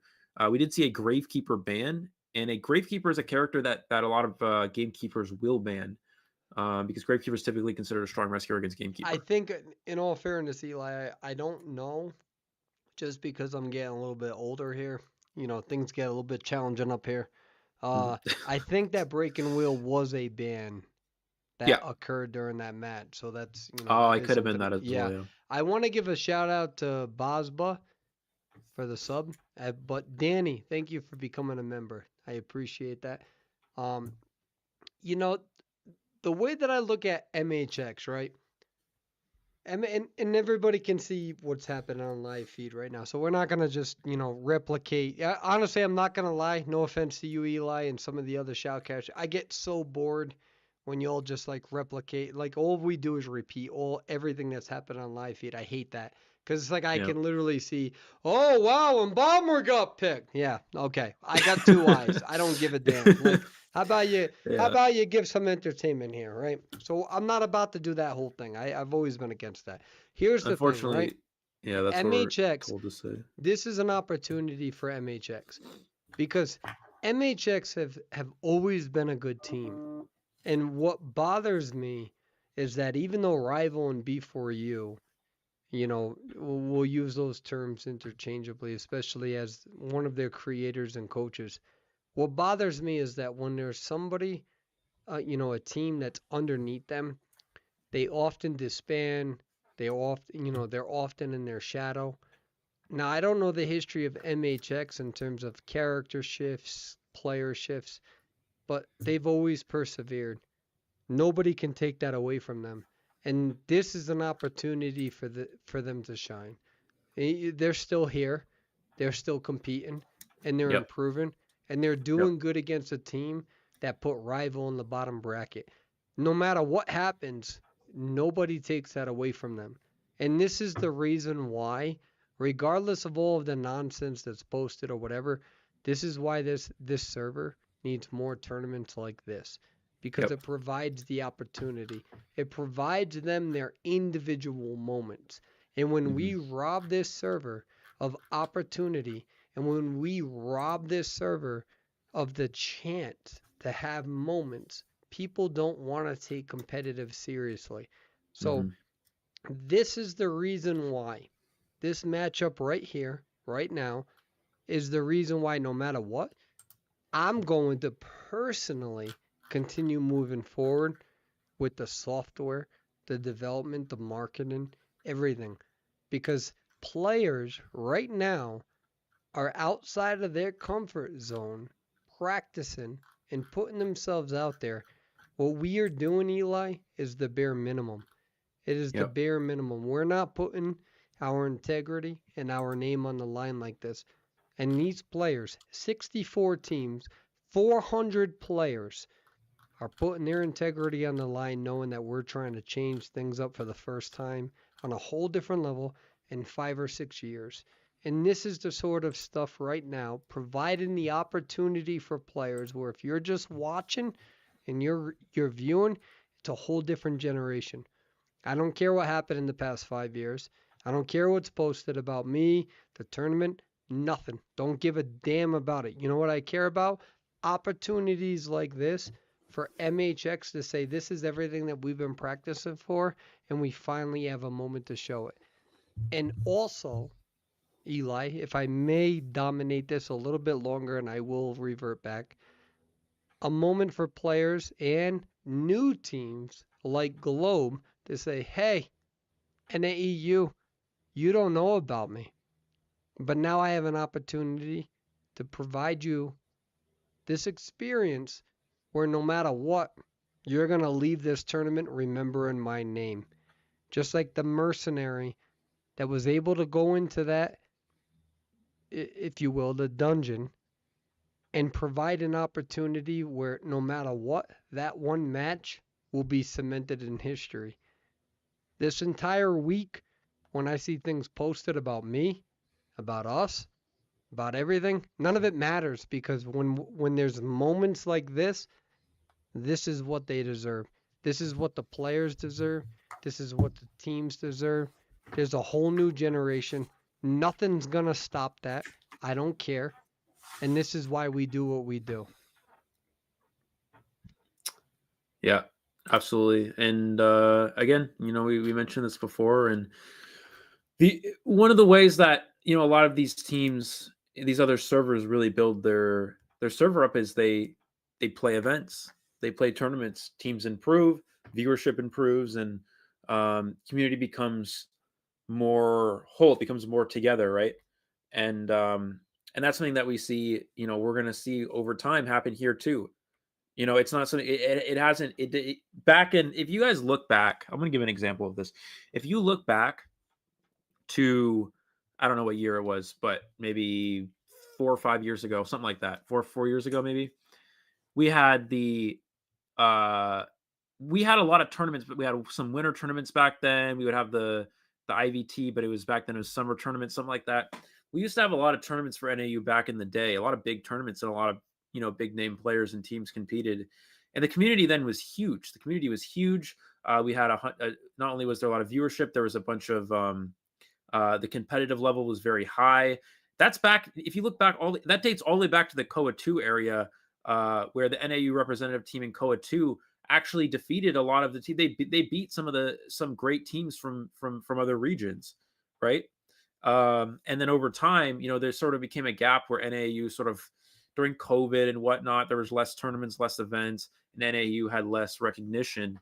And we just had less events and less players play the game. And when we start to get back to those roots and we start to build up these teams again, we start to build up this server, we start to have more events. That's when we're going to see. That's when we're going to see a lot of these teams start to get better, and NAU really kind of pop off and become one of the stronger regions. Absolutely. Right now we're waiting for the map selection. Yeah, let me check Not map this selection, here. but the map layout. So, but very happy that the graphics and whatnot are matching up. Again, we can't get the specific players completely aligned with the characters yet, but we're working on that. And we are going to switch to the gameplay for the character selection relative rather to the map layout. I think, yeah, we're gonna see the survivors spawning in here. It is going to be Goatman here from the hunter side of Globe, which is not a hunter we saw them play in the previous round. We saw them lead with Sculptor last time, and the fact that they're like Goatman here is definitely not something. I think it's not something we expected. I mean, it's obviously a hunter we know, but it's not a hunter that they brought last time. And maybe this is going to be the turnaround, because they do need to get at least a 3 elimination to keep Globe in the match, or a 4 elimination if they want a chance at kind of getting themselves back into this game here. And here we are, Goatman. So let's make this very concise. What is the hunter looking for a win or prolong? So they're looking for a 3 elimination at least. A 3 elimination will force an extra round, but they'll still be down by 8-1. They'll still be down 7 points, which is a huge deficit. They'll have to win the last round by 8-1 or better. As we were talking about, those tiebreaker rounds are really important. So if the hunter's able to get a 4 kill, that just makes it so Globe can simply win the last round by any points, and they will be the victors. Oh, he misses. He messed up the cage a little bit there. Unfortunately, it wasn't enough length to get to the priestess, it looks like. Remember too that this is the first tournament that allows Goatman. And so there's a lot of players and other folks from other servers who are watching this to learn how to play Goatman from a tournament perspective. Oh, gets the portal off. Excellent job from the priestess here. Doing exactly what you're supposed to do against Goatman, staying out of range. Goatman's gonna try to mind game it. The cage falls. She's able to kite out that cage, and then Goatman can just put another one up. Oh, And that's the beautiful. power of this hunter, is these Hmm. cages recharge incredibly fast, and you can just reuse them over and over and over. And this is why this hunter is so strong here in this current meta. But considering the circumstances, Priestess did a pretty good kite, and we also have another portal to work with here, so there's still a chance at a rebound. But again, the power of the Goatman and also the rescuer has wanted order. The first officer is the rescue, but he has wanted order. This is a difficult rescue to make, especially on Moonlit when the hunter can cut you off from so far away. And I think that there's going to be two survivors that go towards for that rescue, but the cipher decoding is going to be a lot lower, especially on a big map like this, Eli. Looks like we're gonna see um the cage. And Oh, he cuts wow. off the priestess, predicts her or sees her going through there What and just gets her down. happened? No, that's wow. Wow, we're gonna need somebody clip that. He I might have don't. put the cage right on the corner of the chair, so when she gets off the chair, she just immediately goes through it and he hits her down. I think that could have been what I happened there think as that was well. a Goldman play. I don't think Yeah, that's I on the think survivor. I know a yeah. lot of people are gonna be like, "Oh, what did the survivor do?" Of course they do, but genuinely, that's a hunter play. That is 100% a hunter play right there, Eli.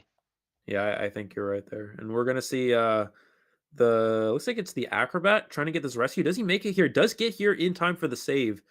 Is there much the priestess can do? Oh, flywheel to avoid the hit. Beautiful job from the acrobat. Now the problem is priestess doesn't have much. She can't really go anywhere with this. She's not gonna make this to this building. Unfortunately, she's gonna get knocked down here and does get eliminated with 2 portals, which is really not optimal. I'm surprised the survivors opted to ban wheel. I mean, we did see the wheel ban last time, but Goatman is a character that a lot of players have to be worried about, and I guess they just considered that this hunter didn't play Goatman since we never saw it in the rival matchup. And I feel like that was part of the strategy for sure. There's going to be teams that are pretty much doing the best that they can to outsmart the next opponents, especially if they feel confident. So that's something to keep into consideration, especially if they're a break and wheel main. Looks like we're going to see Officer getting downed as well through the pocket watch here. This is a great position for this hunter.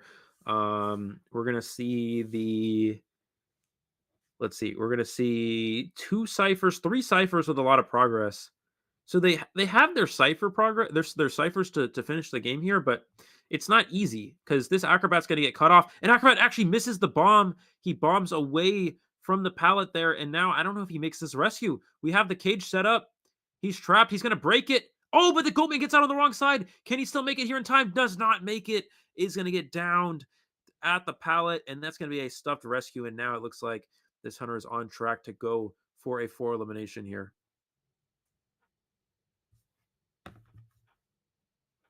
Two ciphers remaining. This is He's going not to be gonna tough. share. He's gonna drop the survivor here.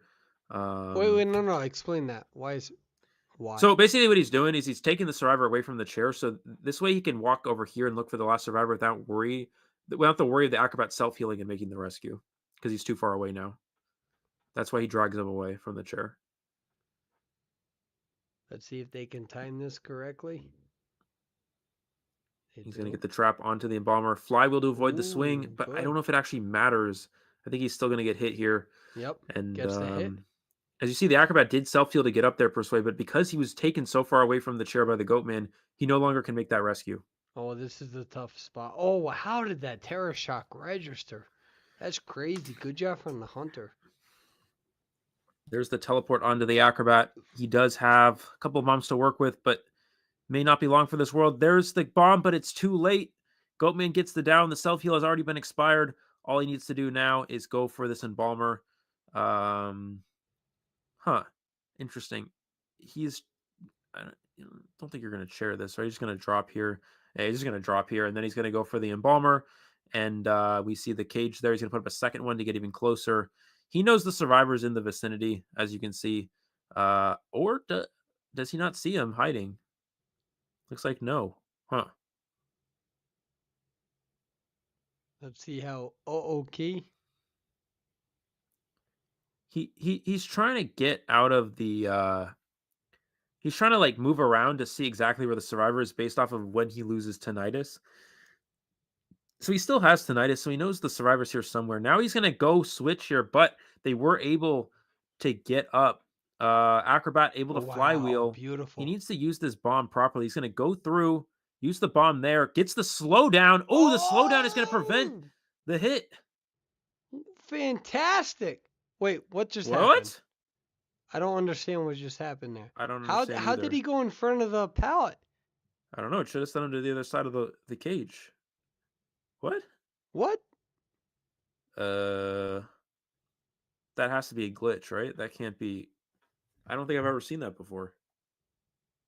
Uh, That's nah, interesting. nah, nah. There's no way that I I don't can't even know. explain But that. Yeah. either way, I mean, with where we're at, 2 survivors, 2 ciphers remaining. There's not much we can do here. Someone said the pallet pushed him because the cage blocked the vault. It looks like we're going to see the 4 elimination there. The pallet pushed him because the cage. So basically, what they're saying We're is going to that Shoutcaster? when you throw down the pallet, it kind of I guess it like pushed him Oh, I forgot to put sound on or that whole something. But round. Sorry.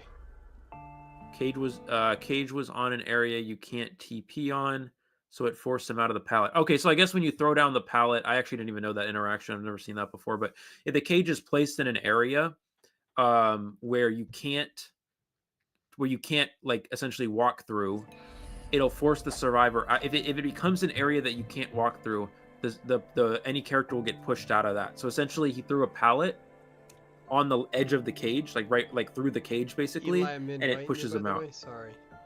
No, that's okay. And it pushes him out. So I guess that's a play that happens with Goatman. But I guess yeah, that happens. So there you go. Learn something new every day. And I thought I was an IDV expert. I guess not. we learned a new interaction. See, I this is mean, what I love about this game is when you see these interactions that never really seem to happen, and then once in a while it does actually happen, and you can kind of pick up on that knowledge. right. And that's the big thing for everybody to understand is that in regards to the tournament, whatever. So we are the first big audience tournament to have Goatman. So Yeah.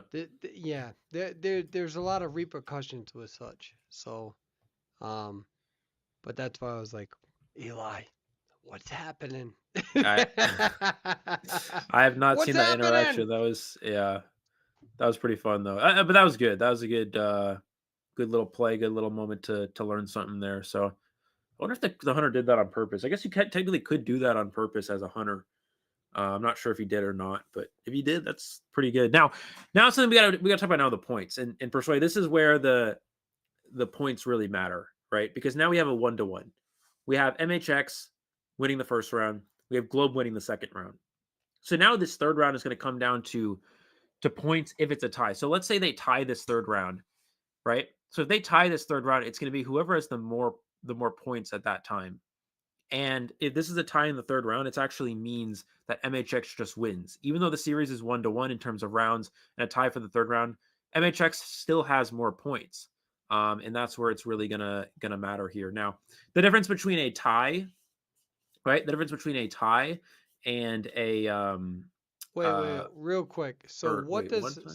but before that, I know I just cut you off, and I wish that No, we I'm were in sorry. person because I could give you a little bit of a cue, like, um, Good. which we don't have online. So cut that all. What does the team that is in a deficit, what do they need to do right now in order to win? They have to win this last round. No, but yeah, but in terms of points, what do they got to do? For Globe, it doesn't matter. They just have to win this last round. The points don't matter at this point. Because if they tie this last round, then MHX wins. But based on the point differential, Yeah. what do they have to do to win? Oh, Do they need like a four survivor escape and a four no, they don't need survivor? anything special. They just have to win this round no matter what. It doesn't matter. The points won't matter at this point. No, for the Um, team that's in a deficit, because yeah. I'm dumb. So the team that's in the deficit, what Uh-huh. do they need to do right now? Well, it's by rounds. It's not by points. So they just need to win the last round, right? What's the point differential? Well, the point differential right now is it's a 4 point differential, There you go. right? Okay, so But it but it yeah. does the points don't matter because even if they win the last round, let's say they win the last round 5-3 here, they still win even if they're down on points because the rounds come before points. If that makes sense. Because then they'll Okay, have won the second round, which they just won, and then they'll have won the third round. So they'll have won the series 2 out of 3 I'm because getting rounds are old. prioritized over points. I'm getting old. I don't. You know what? You know Did what? you don't get it? I agree with everything you just said there. Okay, can I let me explain this one more time. Okay. So basically, let's say there's no points at all. Let's just say there's no points, right? And it's best of 3, right? Forget there's points. Points are nothing. It's best of 3. MHX has won the first round because they had a 3 survivor escape and a 104 kill, right? Therefore they win the first round. In the second round here, it was a 4 kill for Globe and their survivors got a 1 escape. The other hunter only got a 3 kill, so Globe won the second round. So now it's 1-1. The score is 1-1. No points. It's just 1-1, right? So whoever wins this last round, no matter what the points are, doesn't matter, will win the series 2-1. Does that make sense now? What if they tie? If they tie, then it will go to points, and that means that MHX would win because they have more points overall. They Okay. have a four they have a 4 point lead currently. Okay, Yeah. so if there is a tie, MHX wins. If there is a tie, MHX wins. Yes, Okay. Globe has to win this third round. That is their only win condition. That's what I was looking for. Everything else, I don't know. I I wanted think I said a that, nap. but that's Uh, their win condition. Yeah, is winning this third round essentially. Globe's but win no, condition. no, no, we're getting there. We're learning, chat. Right? Right? Yep. That's all I Yep. got. um, I'm getting nervous because nothing else is happening, so I don't know what else to say. Although Eli, I'm actually not trying to cause any controversy. I just feel like pineapple doesn't belong on pizza. That's what's Oh on my no, mind right now. that's a But very controversial argument. yeah, I feel like that's, Um, we're getting into politics there. But I don't know. I feel like we should make a stand, but then I see that, that shirt that you're wearing, third day in a row. So I don't know. I don't know if I'm bringing anything up that we shouldn't be bringing up. But at the same time, people are viewing because they're like, what is Perswayable going to bring up? So, but I just, again, I've worked with NetEase for way too many years. They always said, don't get into politics, but I do feel like the pineapple on pizza is, feel like it's an important topic. We have a platform, and we should make a stand on something. I feel like that's one of them. But that's just here's me. I've been gone from the game for a while, 2 years, so I don't know where we're at. here's the thing is that my family background is Italian, right? And so as from what I know, what I've been taught is that Italians do not believe in pineapple on pizza, Well, I'm right? Italian too, but you're definitely Northern Italian. You're white white. Like, I mean, I'm white, but like you're white white. Like Yeah, I'm from Southern, like my family's from Southern. We a little bit darker than y'all. Like, don't get me wrong, we're both white, but like you're white. I'm white. there you Like I go. just snorted. It's a good. You It's a good. Northern Italian. Where's your family from? You ain't from Sicily. Uh, I actually forgot. I gotta ask my mom. Yeah, because like my great grandparent, they're from Sicily. You know what I mean? Uh-huh. Like we were leading the charge on the alcohol prohibition. Yeah, like y'all weren't. I'm just saying, like, but I'm glad that you and I can come together as one to agree on something. Pineapple Yep. doesn't belong on pizza. The other thing is that I'm so Americanized that I just don't know what part of Nah, Italy you my. northern. You are northern. You're Okay, from well, northern. No, I'll take your word for it. 100%. Okay. Like literally mute yourself and call your family right now. Get like I, bring them on live feed. I want to talk to them. well, I think my mom's working right now. That's the problem. I don't know if she might yell at me if I do that. I'll send them a text and I'll see what they say. I just want to know. Like, Yeah, I'm gonna send them a text. I'm just saying. Let's see. Do Oh, you my know bad. what? We got so distracted I wasn't paying attention.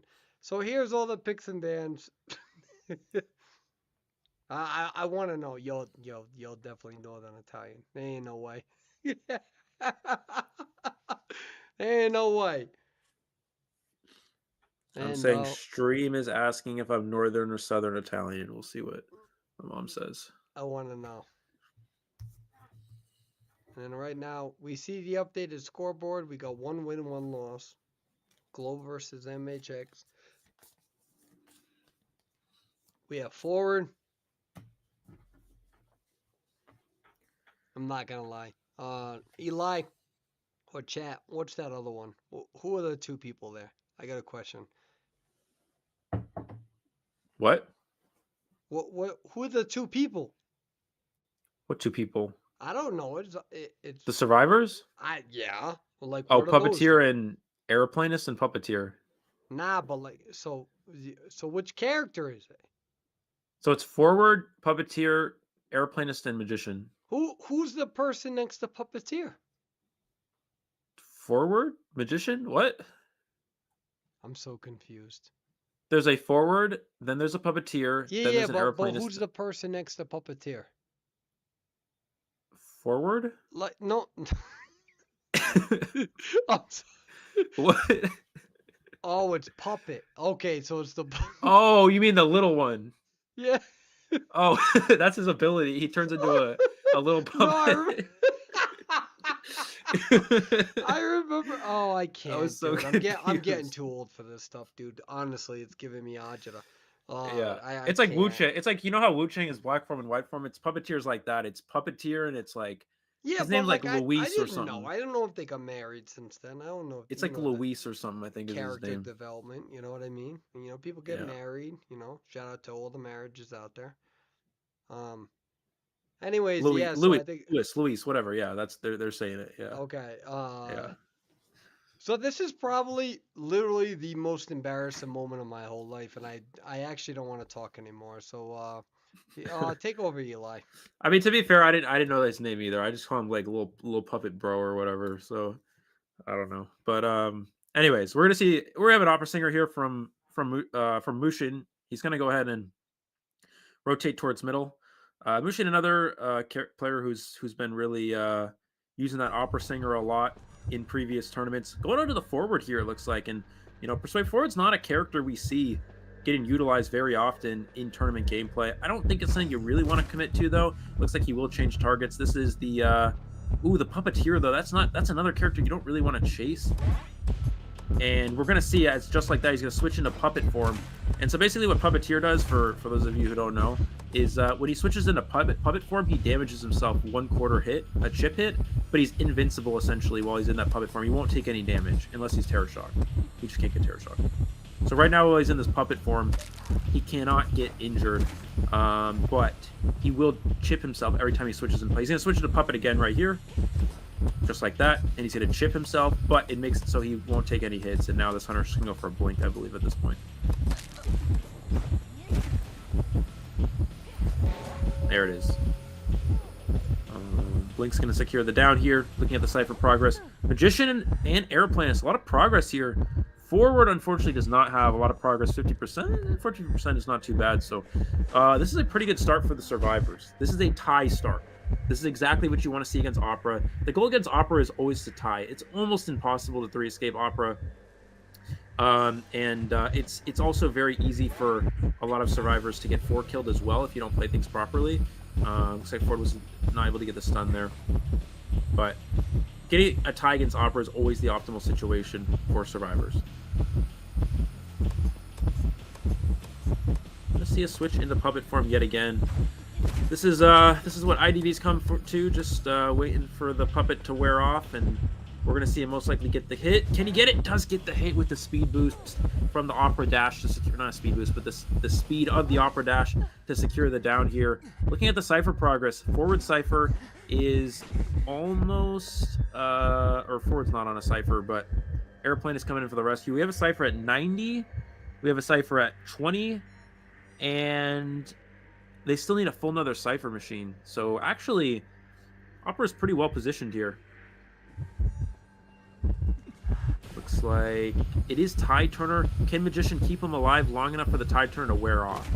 Keep in mind, you cannot use your Puppeteer ability if you have Tide Turner active.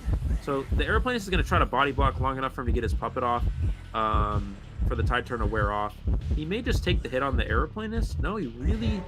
Nope, he's going to take that on the injury onto the Aeroplanist. I don't mind this at all, considering that Opera can catch up quite easily. And he's going to body block the pallet, forcing him to down this survivor here. Will he chair him? He's going to chair the Airplane. So the down on chair Puppeteer actually is able to get away here for a moment. And that's going to waste some time here for the survivor side. This is pretty optimal for them. Now the question is going to be, can we see the Cypher machines get ready in time or Puppeteer get away? We have a Cypher at 50 and a Cypher at 90. So this is looking pretty good for Mushin here. Or for the survivors, rather, here, if they're able to get to that endgame. Puppeteer, again, is just kind of hiding away. Because, again, if he gets found, he's dead on share. So he does have to hide away, but it also means he can't really decode or rescue as well. So he's kind of just, I guess, useless for the time being. We're going to see the hit onto the Magician and the rescue come into play. The problem is everybody's now injured. So this is where things can get scary for survivor side. Oh, he walks straight through the pallet! Gets the down onto the Aeroplanist. Yep. I think I messed up the point of view, and I selected one of the survivors instead of the hunter. So I'm doing good over here. That's okay. Dude. Oh man, there's so much to learn. It's all right. The future is bright. Looks like we're gonna see Magician. Good Magician one. Yeah, he needs to use that to stay alive. The problem now is nobody can actually rescue. So, will we see a teleport away? Because the last Cypher machine is primed. It's actually primed and ready, and they're gonna pop for the end game here. So it's gonna be quite easy for Mushin to get a draw. But the question is, can he get more than a draw? He really wants to get more than a draw here. Does miss a dash as well. He needs to make sure he gets at least one survivor eliminated. Let's see this exit gate progress. Forward could actually get the gate open. He's going to go for the other gate. Going to teleport now. That was good discipline. Oh, Forward stuns! Wow. He stuns, allowing him to get out the gate. Unbelievable. Now the question is, can Puppeteer make it out? Missing a dash here as well. What can Puppeteer do? Can he open the exit gate in time, or can he go for dungeon? I wonder if Mushin knows where the dungeon is. That's going to be really important. No, they do. They're trying to rotate for such. Yeah, I think he's going to make it to dungeon. I think this might be a 3-escape. And Mushin actually, the Puppeteer can absorb one hit here. He can actually absorb one hit under detention.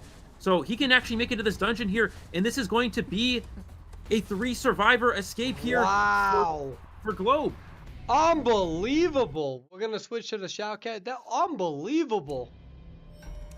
Wow, what a turn of events right there. I didn't expect that to happen. That was fantastic from the survivors, especially the rotation. The rotation there was so super important. You know, not trying to go for the gate decoding, but no, you know, that's how you know that tournament gameplay is so different from rank. A 3-person escape, that was incredible. Immediately rotate, knowing what their character is capable of towards That's just insane. Wow. I think what we needed to see is that if the hunter teleported sooner, if the hunter teleported sooner, it would have been fine. But the thing is, he waited on the teleport, and that gave the magician, was it the magician and the forward, enough time to get the gate open. And that was sort of There's no the big way play to there. control for that, though. I mean, come on. There's no way to really control for that in that moment. We're talking a Well, difference of 5 or yes and 6 no, and seconds. the reason why is because he what he wanted to do is he wanted to kill the survivor that was near corner house, down that survivor near the other gate, and then teleport and get the extra elimination. But the thing is, he wasn't able to find anyone, so he waited a little bit too long. A lot of hunters in this situation would have teleported sooner if they're going for a tie, but I think he wanted to go for a 3 kill at that point. So it's sort of a trade-off. If that, I don't know if that actually makes sense, but again, you don't expect a lot of teams to go straight for the exit like that, which they did do. So it sort of ended up backfiring that he waited a little bit. Again, it is hard to But recognize that, I but feel like that's a bigger clutch from the forward. I don't think oh no, that's a it is. It's mistake on definitely a bigger that. I clutch from the feel like forward. the Yeah. forward right there was the All Star. You know who was not the All Star? Me. Switching the gameplay point of view up. That's who's not the All Star right there, and we're gonna learn from that. But like, I'm getting old. I had to go to the bathroom. I'm not gonna lie. I'm not gonna lie. You know, I'm trying to control things on live feed. Had to go to the bathroom, small bladder, but it's fine. It's whatever. I'll grow. And you know who else is gonna grow? That hunter. You know who doesn't have to grow? The forward, because the forward did fantastic. That's my opinion. Yeah. And I'm kind of curious. I want to look back at the gate progress if they would have been both able, if it wasn't a forward character, if it was any other character, would they have been able to make it or not? I want to look exactly here at the progress here when he teleports. So he teleports I'm reading right chat right now about and I'm laughing so hard. here. Hey, you know Oh yeah, what? At least we engage with chat, even on live feed, in a big tournament like this. Because that don't happen anywhere else in the entire world. We engage with chat, even on live feed, during a huge tournament. There we go. What's up, Pookie? Somebody call me Pookie. You know what? I don't even care. Somebody call me Pookie. I'm done. I feel great. This night's been a success. Might as well just turn the whole live feed off. We're fine. Let's go to bed on a so high note.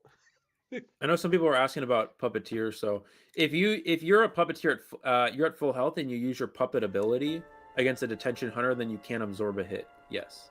So I Eli, know are some you people in the were asking game? about that. Oh, I don't, did I get invited? I didn't get invited.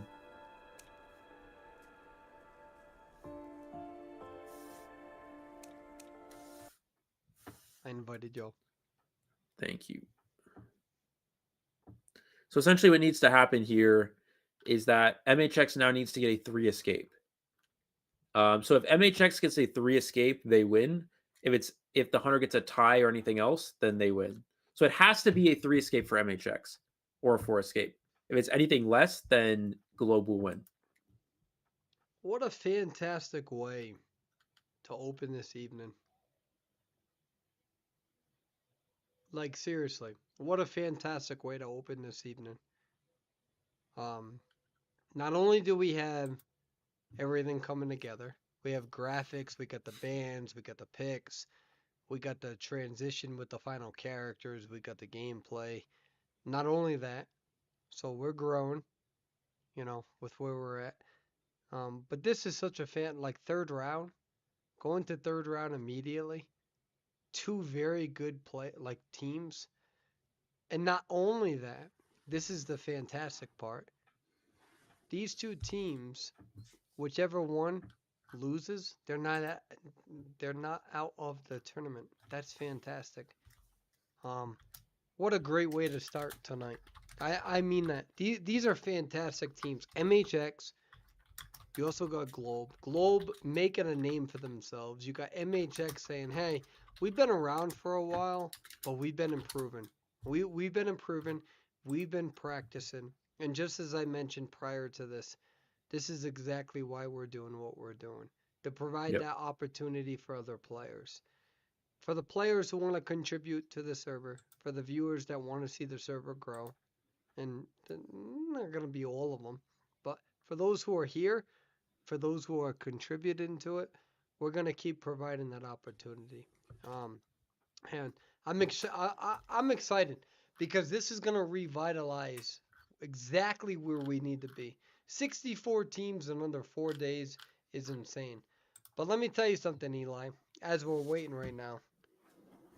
I've talked to at least maybe 20 teams and went into interviews with them, went into interviews at least with individual captains who could represent their teams.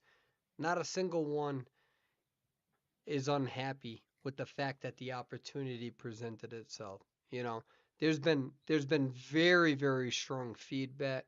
People who have been very firm and concise on how we have to improve. That stuff has been always there. But the fact that we're providing that opportunity, that's why we need to keep going forward. Not only do we need to keep going forward in terms of what we're providing, but it's going to revitalize it. You know, people who are going to practice are no longer like I'm practicing for myself or Yep. this arbitrary rank, little logo next to my name. It's Yep. when is that next live feed and when Yep. is that opportunity to completely change the course of a match based on my own gameplay. And we're going to keep providing those opportunities, Eli. Yep. Absolutely. And yeah, again, everybody, you just keep in mind that I want. First of all, again, I want to say everybody, thank you for being here today, but also, um, just a quick shout out to everybody who's making this tournament happen.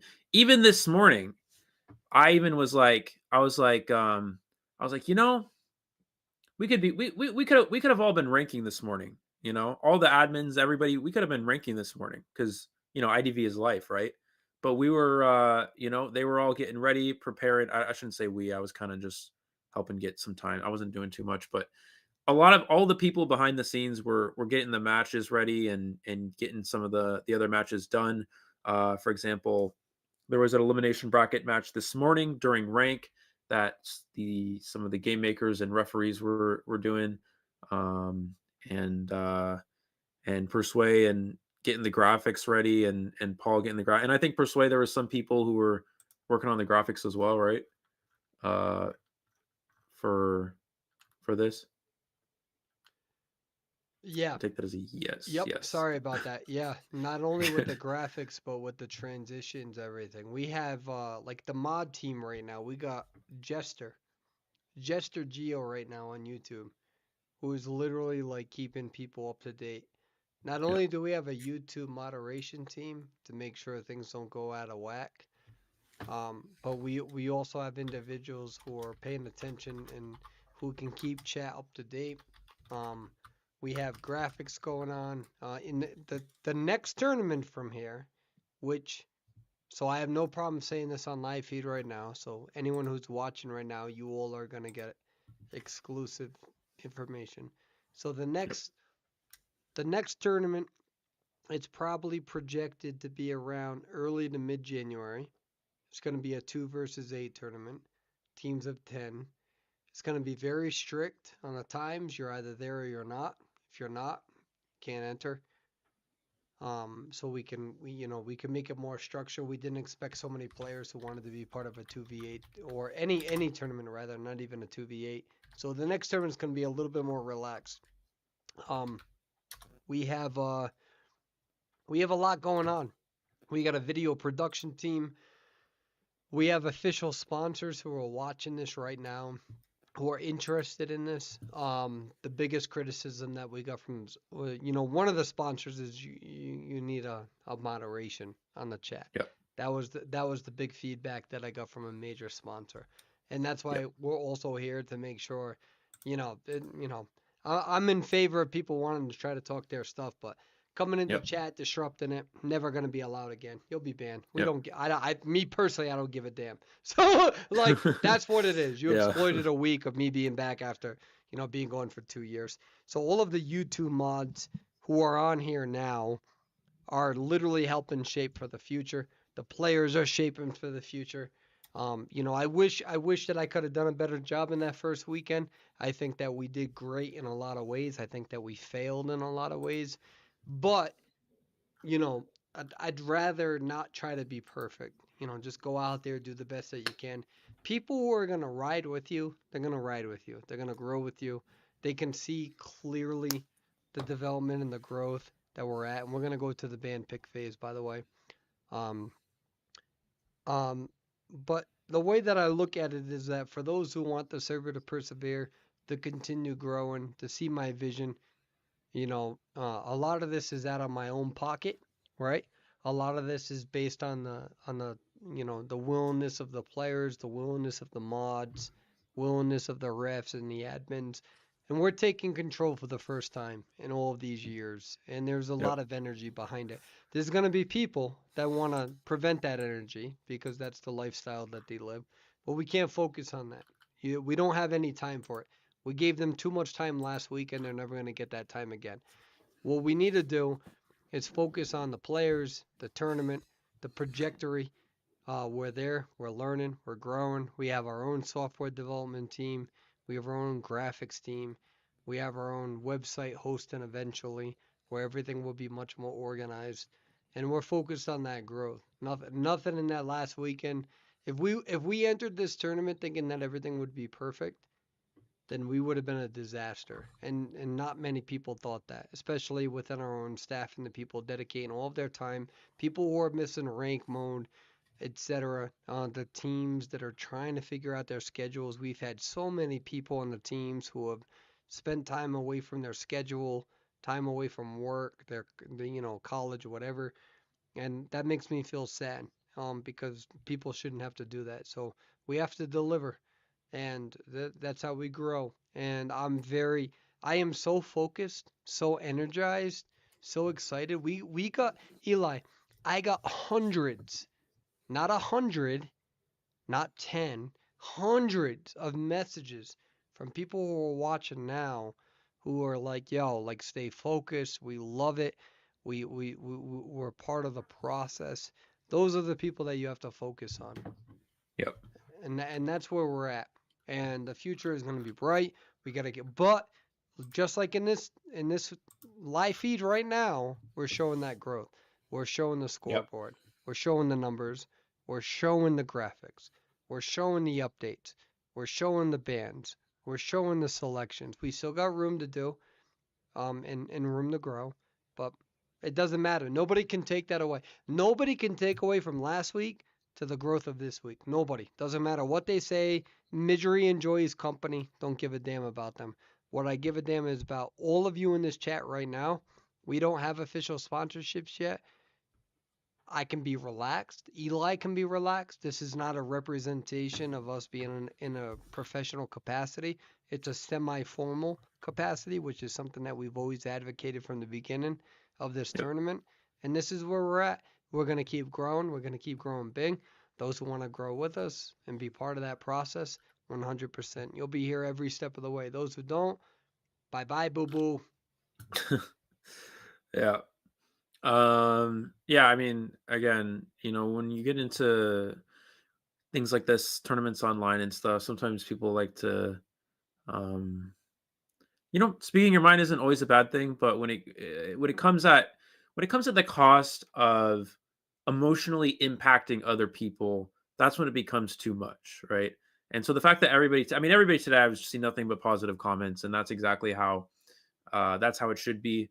And that's how we're going to get recognition in other servers again. A lot of these, you guys watch the Japan, like, let's say you watch the Japan, I can't read Japanese, but if you translate in the matches in the Japan chat, all those people in chat are cheering on their favorite players and having a great time. And if we want to, if we want to step up and get our server recognition, that's how we need to be, and that's how everybody's doing what everybody's doing today. So I think that's great, guys. We're going to get to our picks and bans here. It looks like we have again, a survivor escape is a must here for MHX. A three survivor escape means that they will win. If it is a tie or less, it means that Globe will win. So it just comes down to that situation. Globe Hunter looking for a tie, MHX looking for a three escape. Looks like we're going to see Coordinator and the Fire Investigator here into a Prospector as well. I think they're using this in preparation of the Ann that could come out. Now we know this Hunter has a potential breaking wheel Gamekeeper, and Ant. Those are their sort of their main hunters that could come out in the situation with the Sculptor and with the Goatman ban. Looks like Gravekeeper will be the last ban here. And we'll see what the last character is for the survivors. Again, they need a rescuer at this point, unless you're going solo rescuer Cord, which is very rare in this meta. We typically see Cord used more as a kiting slash support character rather than a main rescuer. Is Hullabaloo allowed? No, it is not allowed in this tournament. And we're just going to be waiting on the last character. It looks like it's going to be we're still waiting. But I guess if you're again, if you're worried about Gamekeeper, I don't know. It just they need to have some sort of rescue. With Gravekeeper banned, Gravekeeper's great rescue against Gamekeeper and Breaking Wheel. So with that off the table, this pick gives a tough situation with the stars. We're actually going to see Knight. Looks like they're going to go Knight as their character pick here, which again, Knight we've seen be a very good character throughout the meta here. The great thing about Knight as well is when you get into a rank match.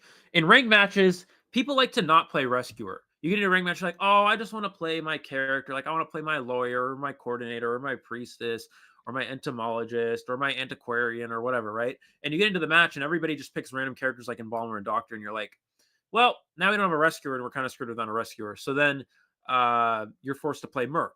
But now that Knight is in the meta, a lot of random players love to play Knight. So there you go. Knight is a great rescuer, underrated character, and acts as a rescuer in rank, which means more randoms play rescuer now that Knight is available. And that, for me at least, that is great. Now I don't have to worry about being the main rescuer. Who are you expecting as Hunter? I'm expecting Breaking Wheel or Gamekeeper or Anne. Well, one of those. Anne is the best tie. It would be a good tie hunter, but it's not great at Never Sleeping. Gamekeeper is good as well. They have Breaking Wheel available, but it's not a good character. It's not a tie character. It's sort of like a do or die character, like 4-kill, or it's a high risk, high reward character. Breaking Wheel is a low consistency rate, but a high kill rate. Whereas Anne and Gamekeeper are more for ties, and this hunter is looking for a tie. So I expect Gamekeeper or Anne. I just totally over explained that, but yeah. No. Me personally, I appreciate it. It's like when you ask somebody a question, you ask somebody a simple question, there's like, and then it ends up no, there's nothing wrong with that. I guess it comes down to your perspective because you think that a lot of this stuff is naturally understood, but for people like me who've been going from the game, I appreciate that. Like as an example, as somebody who is in Gamekeeper has been selected, as somebody older than you, what I will tell you is that you should enjoy Taco Bell and buffalo sauce based pizzas and chicken wings while you're young, because at 34, I've been having a battle all day. I don't even care. Chat's gonna be like, what is he even talking about? This is, weird, but it doesn't matter. It's about advocacy. It's about social justice, and I'm really upset about the buffalo sauce that I ate last night. And it's been a battle all day, but it's okay because I'm here on live feed. This is also the reason why Nate Hughes probably isn't going to rehire me after all these years, but that's fine. It's good. I've got. That's you know, this is what I enjoy about having the freedom to say whatever the hell I want. And I also think that this is why the viewership has been so high. They're like, we just get to see him unhinged. We get to see him. We don't. He's gonna say what what he wants to say. And with that being said, Eli, based on what we were just talking about, what are your thoughts about Gamekeeper in this situation? And before you answer that, let me be thorough. Can you remind the chat, what do the survivors need in order to win this in round 3? And what are your thoughts about the hunter selection to that? Survivors need to get a 3 escape or better to win. If they do not get that, then the hunting side wins, then Globe wins. Now, Gamekeeper, as we mentioned, we talked about Gamekeeper and Anne being the 2 good tie hunters for the situation that this hunter has available. Anne is not considered as strong because Prospector is weak. Prospector is strong against Anne.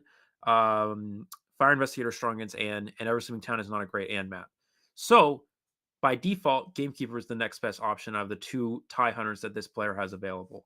So I think that's the logic behind picking Gamekeeper here.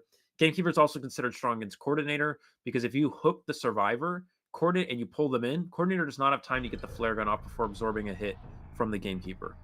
So Coordinator is considered weak against Gamekeeper. And here we go. Yeah. Thank you, Eli, for that thorough explanation. We see Gamekeeper putting a trap down. Remember, survivors need 3 people out, and we will see what happens from here. It looks like we're going to see first chase onto the fire. Ooh, 2 survivors rotating on top of each other as well. This is not a great start for the survivor side, unfortunately. Looks like we're going to see chase onto the fire investigator. Early airbag here, but it does give a speed boost, and it does get the investigator around this area. Oh, he hooks but gets stuck on the chest here, and it looks like the survivor is not getting fooled by the red light trick here. That's very good from the survivor there. That's not always easy. Look at the rotation. Look at the communication. These are all little tiny movements that you may not recognize, but the ability for this prospector to rotate immediately, break in line of sight here, and that's what that's referred to as. And we'll see how this works. They are playing very, very well right now, regardless of results. Ooh, they have flywheel here. Can they flywheel the swing? There's the flywheel into a magnet. Beautiful setup from the prospector. What? How did the hook like just readjust it one way and it was like nah, and then it goes another 30 degrees to the so right? That's insane. That is why. Oh, he misses the airbag though. That's why Gamekeeper has become so strong in the. Oh, he cancels the attack recovery though. Yeah, but he gets a hit. Yeah, he cancels the attack. No, I meant like it canceled the attack recovery from the hunter. He would have had attack recovery, but I was gonna say, oh, he misses the hook there. There's the speed boost. He needs to dodge this hook. Can he dodge it? He flywheels the hook, but he still gets hit in the process. What I was gonna say, Persway, is that one of the adjustments to Gamekeeper, or one of the it's not a recent adjustment, but let's see the warp. Can you get this hit here? Gets the down onto the investigator. That's a huge turn of events for the hunter. Something that I think when it was after you left for a bit, Gamekeeper got up to a point where his hook hitbox is just incredibly wide, essentially. So I'm not sure if you were around at that time, but could be. What are you saying? I'm old? Well, dude, I hate you. just kidding. Oh god, I hate you. So survivors have a good spot. They have enough progress to win the game. They have to win the game, right? So let's see what they do here. Coordinator's gonna come. She's gonna save. She's gonna flare gun. She's gonna flare gun right now. He can't dodge this because he's in the open, and you know that's gonna give time for the prospector to get away, and this forces him to now chase the coordinator, who has not been on chair yet. So this is really good for the survivors. The coordinator has a flywheel, but she's just gonna be dead here, unfortunately. This flywheel is not gonna matter if you hook a flywheel. That was a good flywheel, though. Yeah. And this is why it's considered stronger to flywheel the swing rather than the hook. You see the prospector in the vicinity trying to harass here. He needs to be careful that he doesn't get knocked down though, because he is also at half health. There we go. Oh, that was a good shot. That really was. It was a good attempt from the prospector. Yeah, I think in this area, prospectors probably should not be harassed, because again, they have cipher progress to win the game with coordinator being first chair. Now it becomes a lot harder for them to do that. And so we're gonna see he's gonna use this for no attack recovery, I think. Although Knight can cancel the swing with his ability. There's a swing here. We're gonna see the chair. Knight. I wonder what the Knight's gonna do here. Oh, nice flywheel. Just in case. Yep. Yep. You gotta get this before half. Doesn't it's get after it before half. half. Does not get that. After half. That's a delayed rescue, ladies and gentlemen. Oh no! And the tide turner activates. That's a really tough spot for the survivors. What do they do from here, Eli? Well, now they have to get a dungeon escape. The prospector's dead on chair because it was after half. If that rescue's before half, I think MHX survivors win because they have enough cipher. They're at one cipher. That would have been prospector's second chair. So they would have been able to win the game most likely. Not exactly, because the hunter would have had warp, but now all of a sudden things get a lot more challenging. He's going to warp close to the survivor, does find the coordinator, and he's trying to stop the heal. They're able to get the heal off, but they heal the survivor that hasn't been on chair yet, which is the Knight. I think in that situation, you really want to heal the fire investigator. We're going to see the Knight is going to take the hit here as well. They need someone to do the last Cypher Machine. That after half rescue looks like Coordinator is going to be the one doing Graveyard. That after half rescue is going to be the difference most likely between a tie and a 3 escape here. The survivors here, just as you said, they need to get. So if the survivors get 3 people out, what happens? Then MHX wins. If they do not, then Globe wins. And is there any way for these survivors to tie this? No, if they tie, then Globe just wins no matter what. Okay. So they have to get a 3-person. And again, for we're at 65% on one of the last ciphers with a fire investigator, I believe. So this survivor here is going to be preparing for the rescue. And remember, we're not in a custom competitive mode because of Goatman, so it's tough for us to see the ciphers without there being it is primed here, but the problem is Gamekeeper didn't use the hook. So as long as he hooks one survivor here and downs them, Knight has one more prediction, and he's not he did not use the prediction there and did not use the flywheel, and that's just going to be the down here. But this is all the hunter needs, so I was wrong on that 65%. But this is the that was the trap that the Gamekeeper put down in the beginning of the match. That was the first trap that Gamekeeper put down. Yeah, and we could have seen a flywheel, but I think the survivor just didn't see the trap. And that's the thing, and that's why Gamekeeper is still considered a strong hunter, because those traps sometimes you don't see them. You know, they can be well hidden in these pallets. You're looking behind you trying to dodge a hook, something like that, and you don't see the trap, and you walk into the trap, and that's exactly what potentially could have happened there. We're gonna see the Fire Investor come for the save, but you know, again, he's dead on share, or he's not dead on share, but there is detention, so they have to go for it. They have to go for this 3 escape. It's 3 escape or nothing here. And that's tough on the survivors in this point here. I mean, they've used so many of their abilities and whatnot. He's gonna go for he needs to focus on chair in this. Yeah, he needs to. And he knows that. There's the chair under the Fire Investigator. Second chair there. Eliminated.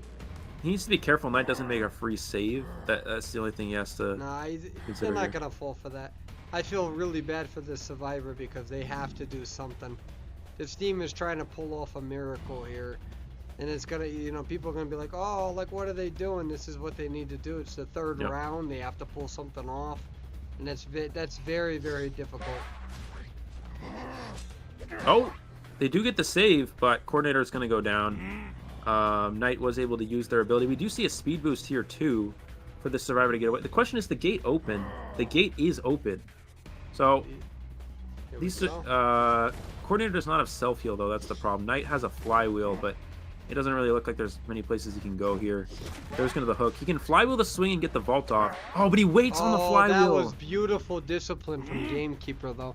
He didn't swing right away. Yeah, he waited on the flywheel on purpose because he knows that's what they're gonna go for. He was predicting an immediate swing. That was very good discipline from the hunter.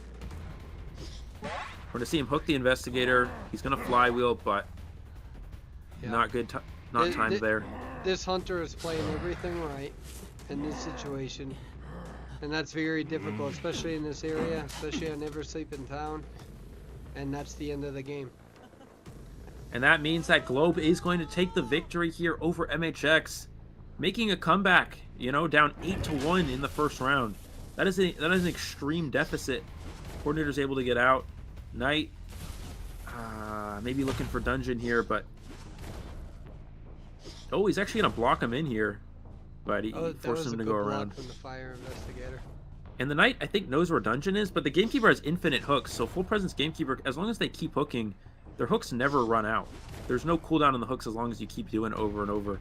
Knight's going to need to dodge this, and he's going to get knocked down here. That's going to be a 3 elimination. Again, it would have most likely been a tie, but the survivors are forced to go for a 3 escaping. Globe with a comeback victory, down 8-1 in the first round, down 8-1, down 11-2 after a round and a half.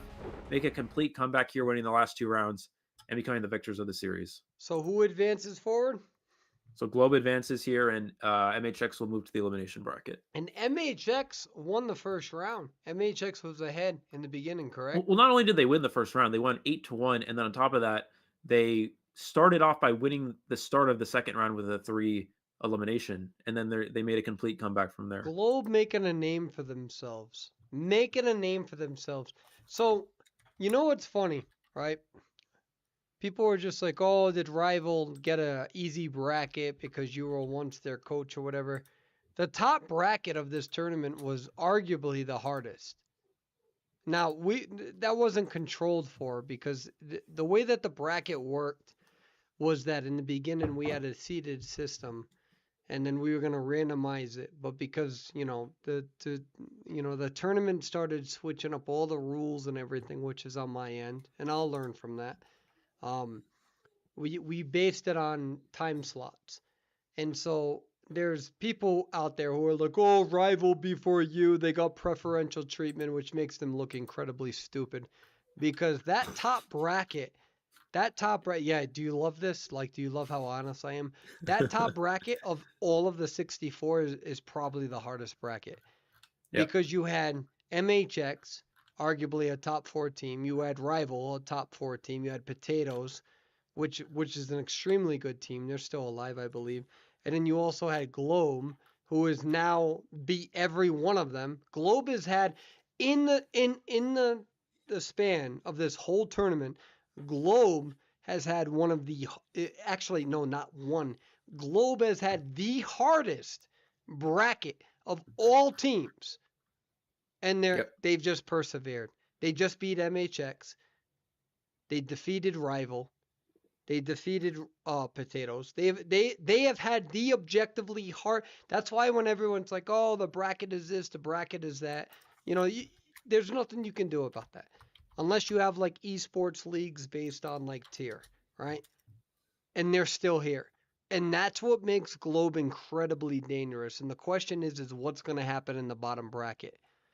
Because genuinely speaking, when you look at the overall 64 teams and what we have seen come from that, those top 8 teams was not subjectively, objectively, the hardest part of this whole tournament. And this is Yep. where we're seeing Globe. Unbelievable.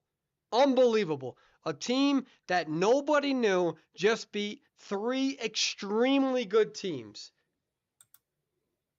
3 extremely good teams.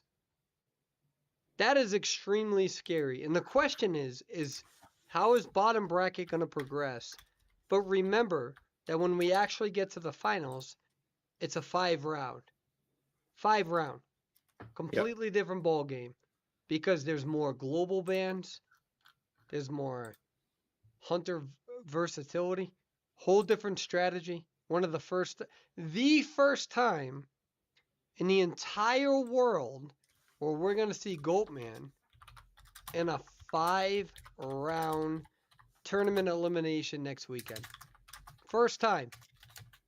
And I'm very interested to see how this is, how that's going to evolve. And with that being said, Globe now advances, and we now have, right, GSL versus Minute. Is that correct? We have GSL versus Minute Zero next. Yeah. Now, just for historical reasons, what happened last weekend is that Sus was able to beat both of these teams. They got disqualified because of a player conduct issue that should have been identified a little bit earlier. I spoke with Sus. Let me make this extremely clear. Sus did not get disqualified because of cheating. They got disqualified because of player conduct, which the team has acknowledged and they gracefully accepted. I have no problem saying where we have made a mistake as a tournament. We allowed the option of a round issue, a round loss, whatever, when it shouldn't have been that. So for historical reasons, Sus willingly accepted what happened, and they're very eager for the next tournament, the next big tournament, to show what they're willing to bring to the table. They've been fantastic to deal with as tournament organizers, especially after the effect. So there had to be a bracket correction based on such. And so now we're going to see Minute versus GSL. Now, GSL was going to have Fafa as their hunter, but we made accommodations for all of the tournament's players to a 72-hour window, which got released today, to make any adjustments to their lineups. And this is because we're extending the tournament one more weekend based on player feedback to slow this down because it got way bigger than what it was. I spent the entire week talking to players, teams, etc., and this has made everybody pretty happy. All teams that I've spoken to one-on-one are happy. We made the adjustments. We listened. We stopped talking. We listened for an entire week. And based on that, because one of the stipulations within the tournament readjustments was that no adjustments to any lineup is allowed with any player that has played in the tournament. And you know what Fafa said to us? Why should I be an exception? Right? Because we're extending this tournament one more weekend. So next weekend are the finals to conclude this tournament and everything that has happened since. And one of the agreements was among most teams, or if not all teams, is that if we extend the lineup to accommodate for a week to a weekend of an extension, you are not allowed to recruit a different hunter or survivor that has competed in the tournament. And FAFA and GSL both agreed that not only is that fair to everybody, but it would make no sense for GSL or FAFA to allow an exception. Not only does that commend GSL, but that also commends FAFA as a hunter, and that also commends all of the teams that we interviewed to say, hey, we understand the tournament's way too big. We got to make adjustments. All of these players are all trying to do their best to change their schedules. We've allowed lineup changes as long as they're 24 hours in advance, 72-hour window. So after that, that's it. You have enough time to try to accommodate for this week and weekend to finish off this tournament.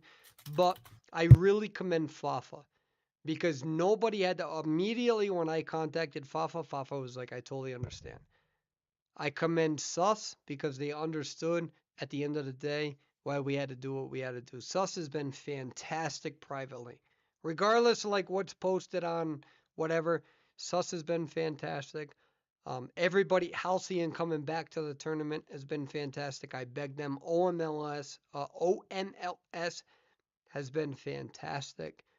Allowing a team to come back in based on my mistakes as a person and as a tournament organizer. All of the team there's really almost no teams complain. I don't think there's actually a team complaining. So whatever's happened out there in the cyberverse, it's not happening here in the tournament, and that is it's got nothing to do with me as an organizer. It's got everything to do with the teams and the players. They saw the effort that I put in this week. They saw that I talked to over 100 players. They saw that. They replicated it. There hasn't been a single team that I've spoken with that hasn't understood that this is for the future of the server and we're all trying to improve. I've messed up. I've made many mistakes. Take full accountability. No excuses. And what I can tell you is that that is only because of the player base. That's only because of players who are part of like SMM, teams like Halcyon, teams like Savior, teams like Riptide, teams like all of them, Sky. I could go through the whole lineup. Teams like GSL, uh, teams like Omni, who were supposed to be on here last weekend and they weren't because of the schedule and whatnot. What I can tell you is that whatever it's worth, privately, every single team has been respectful. They've been very firm. They've been very firm with me. Let me tell you something. And I mean this, and we're gonna segue off of this so Eli can take over. When I looked at the turkey table and I saw the turkey stuffed, I'm like, oh, that's me right now because I've been getting reamed for this.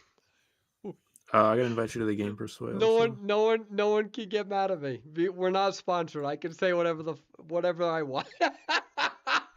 I looked at the turkey and I'm like, yep, got that one. Been here this whole week. But what I can tell you is that every single team has been extremely respectful, extremely kind, and it ended with laughs. But I'm not gonna lie, SMM size doesn't matter. Whatever it is, size mustn't matter. I felt like I was in a teacher conference, and I felt like the child. They were so professional and so intimidating that I got so nervous. Like I'm literally like going through the conversation with size mustn't matter. They're all like super educated, super articulate. They're all college students.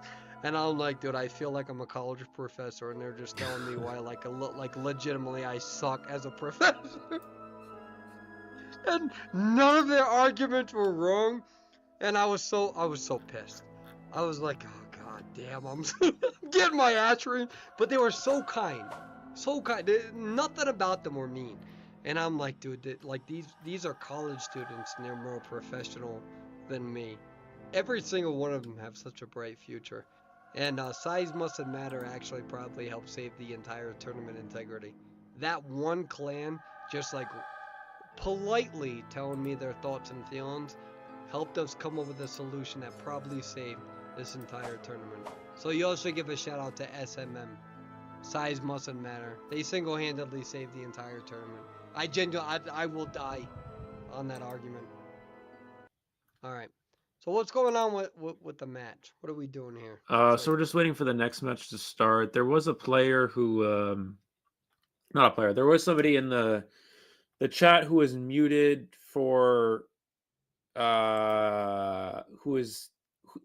one of those situations where they had said something last week, and they were very apologetic and very polite about it, and they're still muted though. And I believe I was trying to figure out how to unmute them since they were very apologetic about it. They were being very very nice and respectful, and said that and stuff like that. So I was trying to figure out how to unmute them, but me not knowing anything about technology is really having a negative impact right now. Why does Eli have a suspiciously quirked up lip? That's not.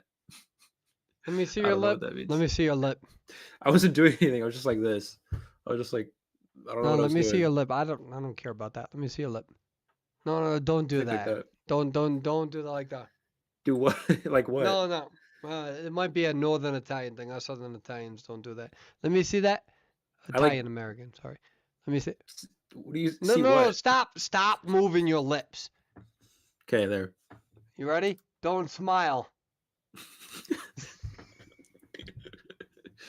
It's not easy. NetEase will never hire me. I don't blame them. Let me see your lips. Nobody clipped that. Let me. Eli. That's getting clipped. It's going up on TikTok. It is. It's fine. We deserve that one though. At least. Eli. Welcome to the dark side. Can you? Welcome to the dark side where yeah. Okay.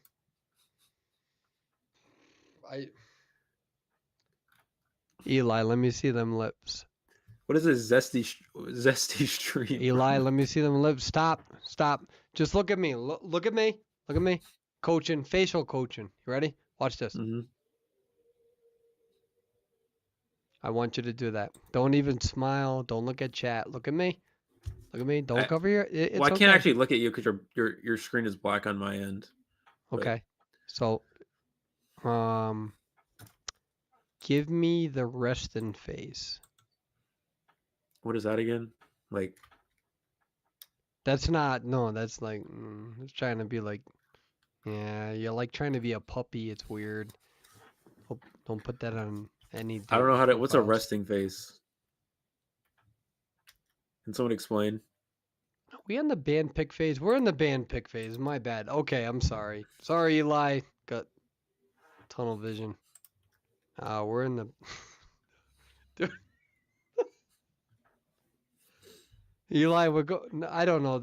Whatever. The characters be. I'm going back on you, Eli. Let me see your lips real quick. No, don't do the eyebrow thing, dude. You're doing that. You're like this. You're like. Okay, I'm just gonna not move. All right, don't move at all. No, dude, you did the eyebrow thing. Okay, I won't do it. Okay, I won't. Don't do it. No. You're squinting the eyes. We're gonna revisit this. Right now, what teams do we got up here? We got GSL. We're so unprofessional. We got GSL versus Minute. You know.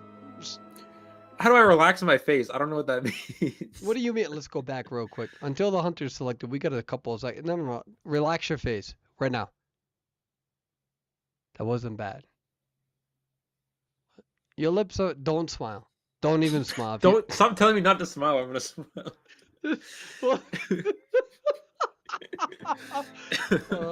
Oh, wait, my bad. I was taking the survivor spot. Okay, I don't know. Let's go back. Don't smile. I don't know if I can't figure it out, but if there's any mods in the chat, can you please unmute what is this person? Milk Duds. I don't know. Whoever muted Milk Duds, they have they're now permission to be unmuted, but I can't figure out how to do it because I don't know anything about technology. I don't know if I even can. So if anyone, if there's a way to unmute Bloody Milk Queen. Duds, please unmute Milk Duds. All right, so we go Bloody Queen. All right, we're gonna go to this part. So here we Persway go. had all the time that you had all that time, Persway. I was not moving for a little while you were talking. You could have got it. Dude, then, no, I'm not. No, I don't want to hear that nonsense, dude. You were you were squinting your eyes. You were doing the eyebrow thing. You were doing, this isn't your dating profile picture. We were just trying to look for a resting face, and we honestly, I think this is one of the biggest disappointments of the whole tournament. I'm not gonna lie. I think all the players are doing well. You not being able to just do a basic rest and phase. What does that? What does that mean? Just like not just like this? I don't know. Oh, hold on. Let me see. No, that's like a nervous face, dude. Like I feel like you're nervous because you're next to me. Okay. on live If I'm feed. just like. Nah, like I don't know, man. I feel Okay, like next in between this round, I'll try it again. No, do it again. Do it again. Okay. Oh, wait, nope, never mind. We're on gameplay. See, this is what I'm saying, dude. This is why our server gets no recognition. You're blaming me because you can't even not give doing a a damn resting resting face. face. This is why no one watches us, dude. Okay, Whatever. definition. We gotta step our game up, dude. We're ruining the server. The whole tournament's been a disaster. Everything's been awful. I got canceled on TikTok like 12 times. Okay, this week, wait. And you can't even do a resting face. No, it says, no, we're done. We're done. This is a Tetris thing. Whatever's on live feed, this is a Tetris design, and you got to rotate it very quickly. It gets confusing, especially. It literally says, yeah. Facial expression we make most often. If you had said that, I could have done that. No, I don't want to hear your negativity, dude. You had one. You had so many shots, dude. You got so many recovery kites, and you screwed it up, and this is why people don't want to rescue. I always kite. I don't know. Anyways, chat. Here we go. Eli, take over. We got a BQ here in round number 1. We got a good comp for BQ. We have Gardener and Psychologist, which are considered strong characters against Bloody Queen. We're going to see first mirror onto the first officer. And actually, this can be a missed mirror, I believe. First officer may have to use a watch. We'll see. We're going to see the pocket watch get utilized. There's a swing and a miss from the BQ, and the officer's going to be able to escape here. We saw... Whoa, what was that? Something just came out of the sky and landed next to the BQ. I don't even know what that is, but I think it's the pet. Anyways, we're going to see the first officer continue to use the watch. We actually have Patroller. This is a Patroller Bloody Queen build. I have never seen this be effective. There was one player by the name of Music Man who tried to make this a thing back in the day. And shout out to Music Man for trying, but it never really worked. So now we're going to see it again getting utilized, though. I wonder if this actually will do much, though. Because see here, you use the Patroller. By the time you catch up to the Survivor anyway, your mirror's back up anyways. So in reality, it ends up not really doing much. But I don't know. Maybe it's good against Officer, I guess. And it's going to be used to down the Officer here.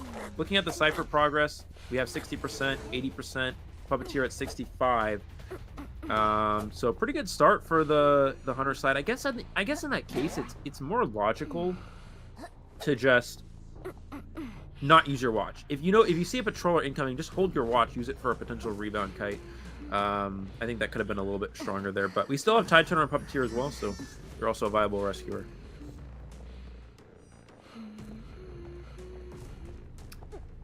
And looks like we're gonna see Mirror onto the Gardener, trying to get the snipe mirror hit. Oh, they get the mirror hit onto the Gardener, and the Gardener is going right back to decoding. You cannot risk this. That could have almost been a double hit there. Gardener got very lucky to not get double hit in that situation, but unfortunately, while distracted, the survivors will make a backdoor rescue onto the officer. And see, this is where having that pocket watch for a rebound kite could have been a lot more beneficial. But unfortunately, that's not going to be the case, as they did use it onto the patroller there. Yeah, officer's going to go down for the second time, looking into Cypher progress. Gardner's able to pop. Psychologist is going to heal the Gardner, and I think Gardner will be the one to go for the next save here. Persway, what do you think about ciphers remaining. this match? Yeah.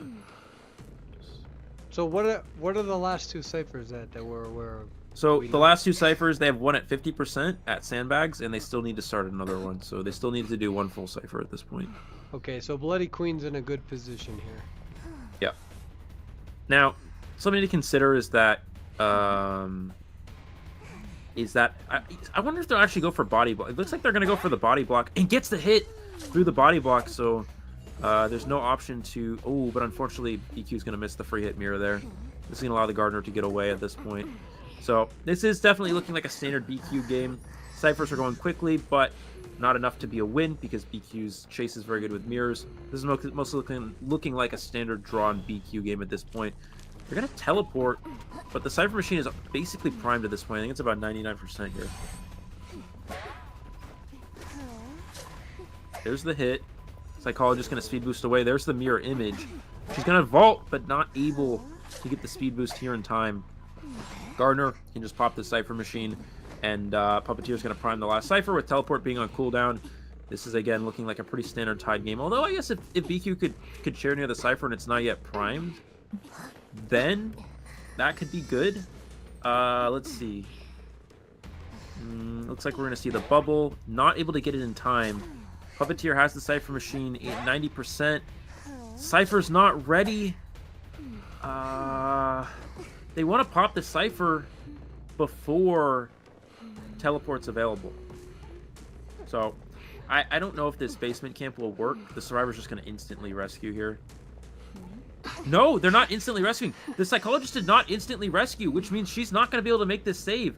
That's a misstep from the survivor. Psychologists need to be able to instantly rescue as soon as the survivor was chaired in basement, as soon as they're going into the chair animation to chair. And we're going to see, oh, missing the drop down hit. They can still make the save, but BQ will be able to camp the stairs. And a late pop and the failed rescue. Oh no, that's such a late pop. Actually, you can't even say it's a late pop. It's just a misplay. But that's okay, right? This is the whole entire purpose of this tournament, is to give teams, you know, more experience in this aspect of things. You know, Minute Zero, they've been fantastic folks to work with outside of this tournament. I've spoken with all of them one-on-one, and what they told me is that they're excited for this opportunity to challenge themselves. And these are the sorts of players that are the future of this server. You may look at that now and say like, oh, why did they do this? Why did they do that? But still, they're here.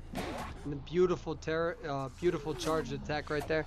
They looked at this as an opportunity to challenge themselves. A lot of these players are operating outside of their comfort zone to provide the entertainment and the feedback from the server.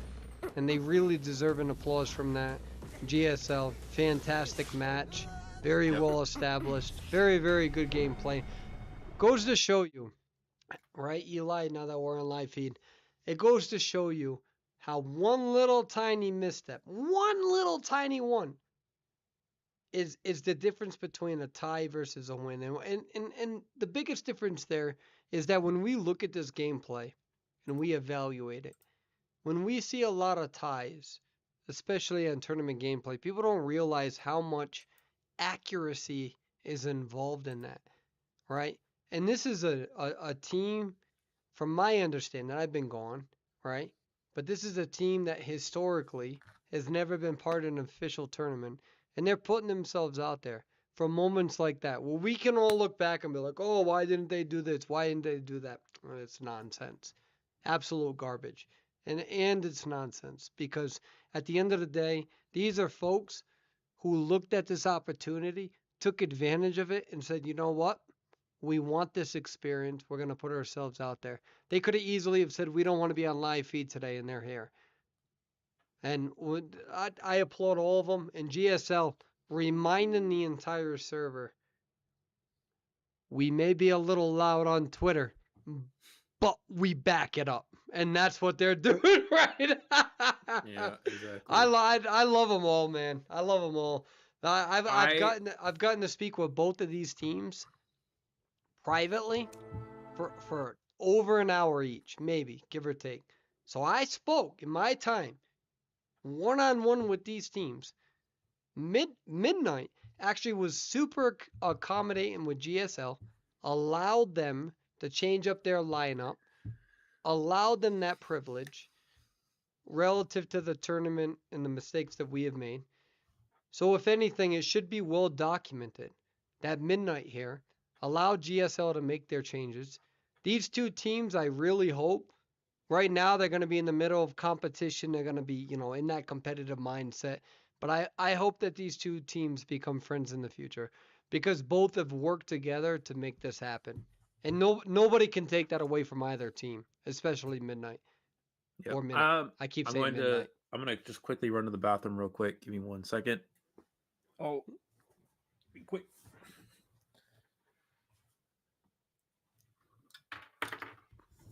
It's disgusting.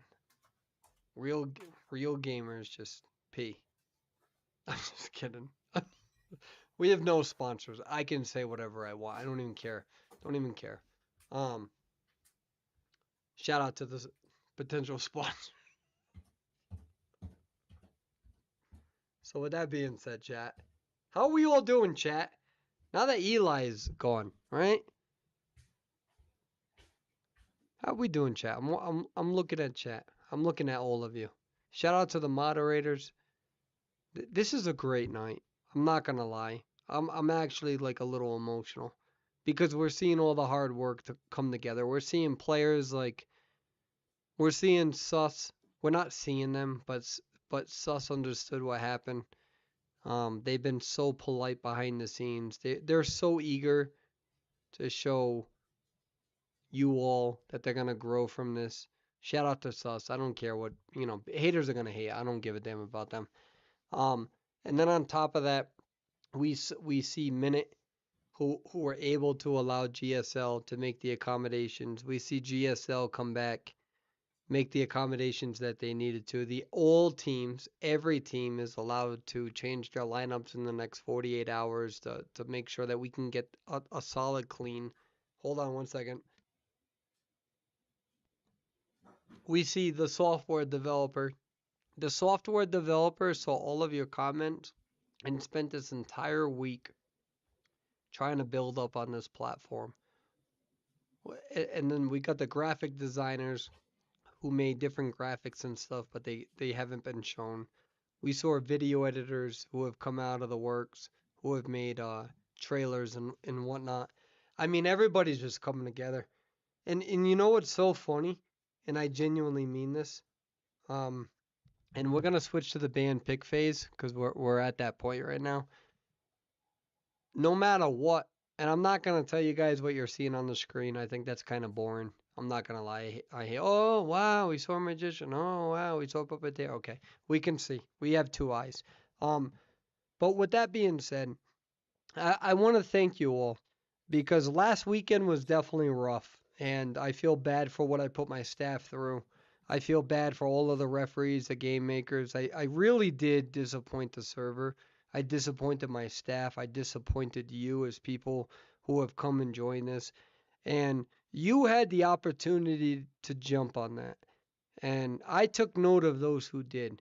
But many of you, and I mean, we received hundreds, well above 100, well above 200, hundreds of messages of people who are like, hey, Persway, like, we know that there were issues and whatnot, but like, thank you for this opportunity. Thank you for this moment. And I want to tell you that every single one of you who sent those positive messages, I actually really needed that because I felt very sad. I felt like a failure to the whole server. I felt like a failure to the players. I felt like a failure to the people who put themselves out there, who genuinely have never been part of a tournament before. I really did. And so for all of you who decided to take that moment Oh, to like message me or message other players and be like, hey, like we're good. I want you to know that you are the future of this server.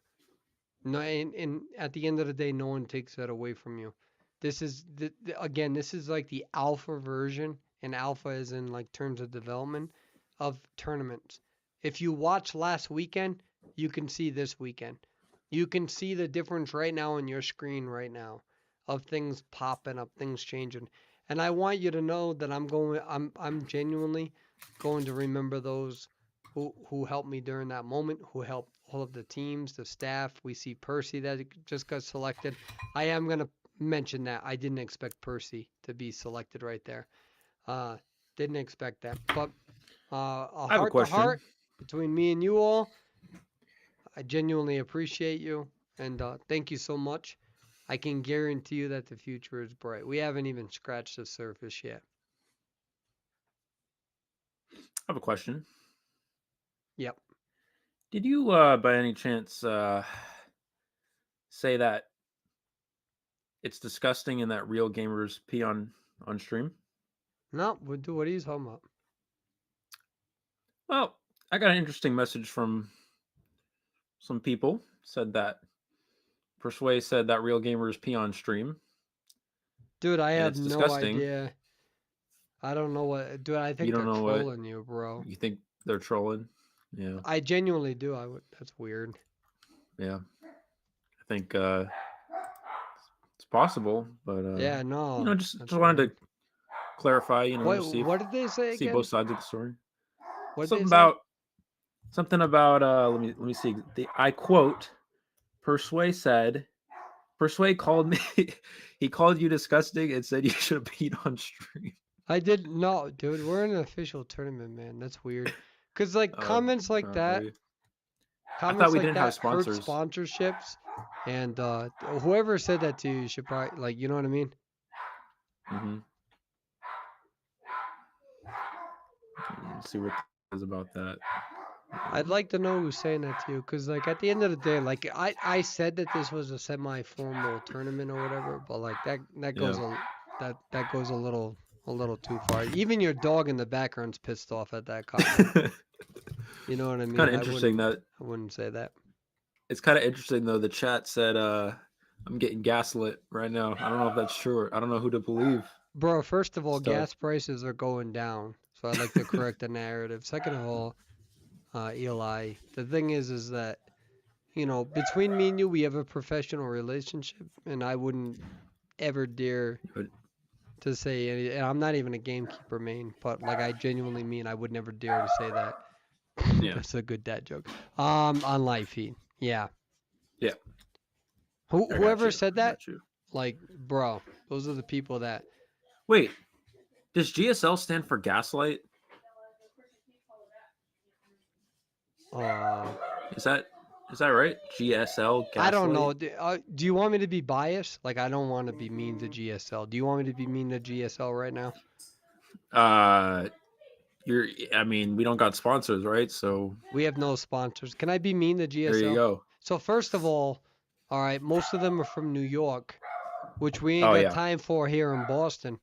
All right. yeah, We don't care for about the sure. Yankees. I hope that you lose Juan I Soto. can I I agree with hope that. that you lose every single. I hope the Jets stub their toe. I hope the Bills do nothing with their lives. I hope that the New York Mets spend all that money and nothing comes from it. I hope the New York Yankees do nothing because y'all stink. I hope that the New York Knicks hit their freaking foreheads on the backboard every time they try to go up and dunk. We ain't got no time for the New York people over here in Boston. Let me tell you something. GSL knows it because I went in private chat last night and I was talking mad smack about them. And you know what? At the end of the day, I'll accept that they're from New York as a Boston person because sometimes we should accept the inadequacies of people that are around us, and that's what I'll do with everybody from GSL because friendship is about accepting everybody's weaknesses. But let me tell you something. New York, I hope your team doesn't win anything in the next 10 years. I don't like any of your sports teams or I I don't like the sports. No, no, no. I'm not done. And let me tell you something. I was And agreeing I with you. genuinely mean this. I hope the New York Yankees never get it to the World Series for the next 15 years. And Yep. I know Zeus is going to be pissed off when he hears this. On that Yep. note, Eli, take over. I know the match is about to start. I actually agree with I agree with that as well. I hope the Yankees never win anything ever again. Anyways, Get into our match here. Nah, Looks like screw the Yankees. Okay, keep going. Sorry. Get into our match. We got the Percy who's gonna immediately catch up to the Fire Investigator. Now, this hunter does need to get a 4 elimination, right? And Percy's considered a non-4 kill hunter. Percy's a hunter that has a lot of win potential, but not 4 kill potential because the survivors can just crawl the dungeon. So it's very interesting to see how these interactions will play out. But first, kite on to this is the Fire Investigator here in Sandbags. We're gonna see a double airbag here. Excellent usage of this ability. Now he is out of airbags, but he is going to delay any hits from the Percy. Now, this is a tough area to be. Do you risk taking this vault here? Percy has 1 dash to work with. He'll have 2 in a second here. Takes the risky vault. Will he do the jump down? He does the jump down, but doesn't get over the wall there. And, I mean, this Fire Investigator, Perswayable, doing a great job here. Just utilizing these windows over and over and over. And this Percy's having a very challenging time, even getting 1 hit here. Like gonna see, yeah, you know, he's just breaking line of sight, making it so this Percy can't dash. He's keeping himself in areas where Percy just does not have good vision on the survivor. Here's the charge attack, gets the pallet drop in time. He cannot take this vault though. He dodges the, oh, he does still get the drop down hit there. I was gonna say he dodges the dash and does manage to draw a drop down hit. But against a Percy, this is a great first kite. 2 ciphers have already popped. The other cipher at 80. Percy is gonna jump, jukes he dodges the jump again. This is top notch. This is fantastic. How are they still alive? I don't know. I mean, that's just the power of understanding how Percy works. You know, if you're able to position yourself in areas, we're going to see the flywheel here as well. He will go down into the swing, but what an amazing kite from this survivor, man. Let me tell you something. That was very impressive. Very good discipline, and wow, that's just amazing. That's just that's just a part of understanding how Percy works. You know, you're able to juke some of these hits if you hug the wall, avoid dashes.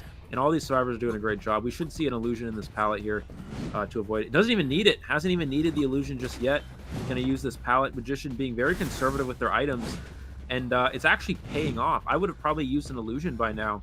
But the Magician somehow able to avoid every single hit. And now a perfect illusion to absorb a hit.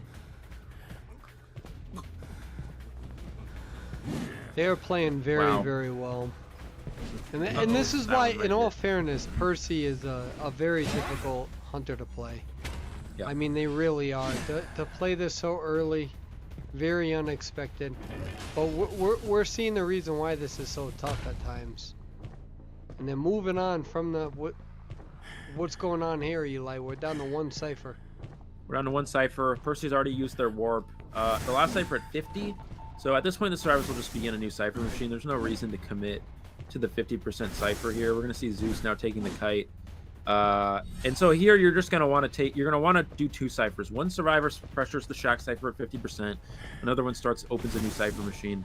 And the hunter can't patrol both of them, right? You have enough ciphers spread out where you can do this. Looks like they're going to go ahead and target this is the wildling here. Not a great target. You know, you don't really want to find wildling. Again, wildling can probably take a hit here and we'll just get on board if the hunter continues to chase after them. They don't mind taking this hit at all. And you see Zeus continuing along the shack cipher. Now wildling just gets on board and he's unkillable. And that's why wildling is such a strong character. He's just unkillable once he gets on that board by majority of hunters in this game.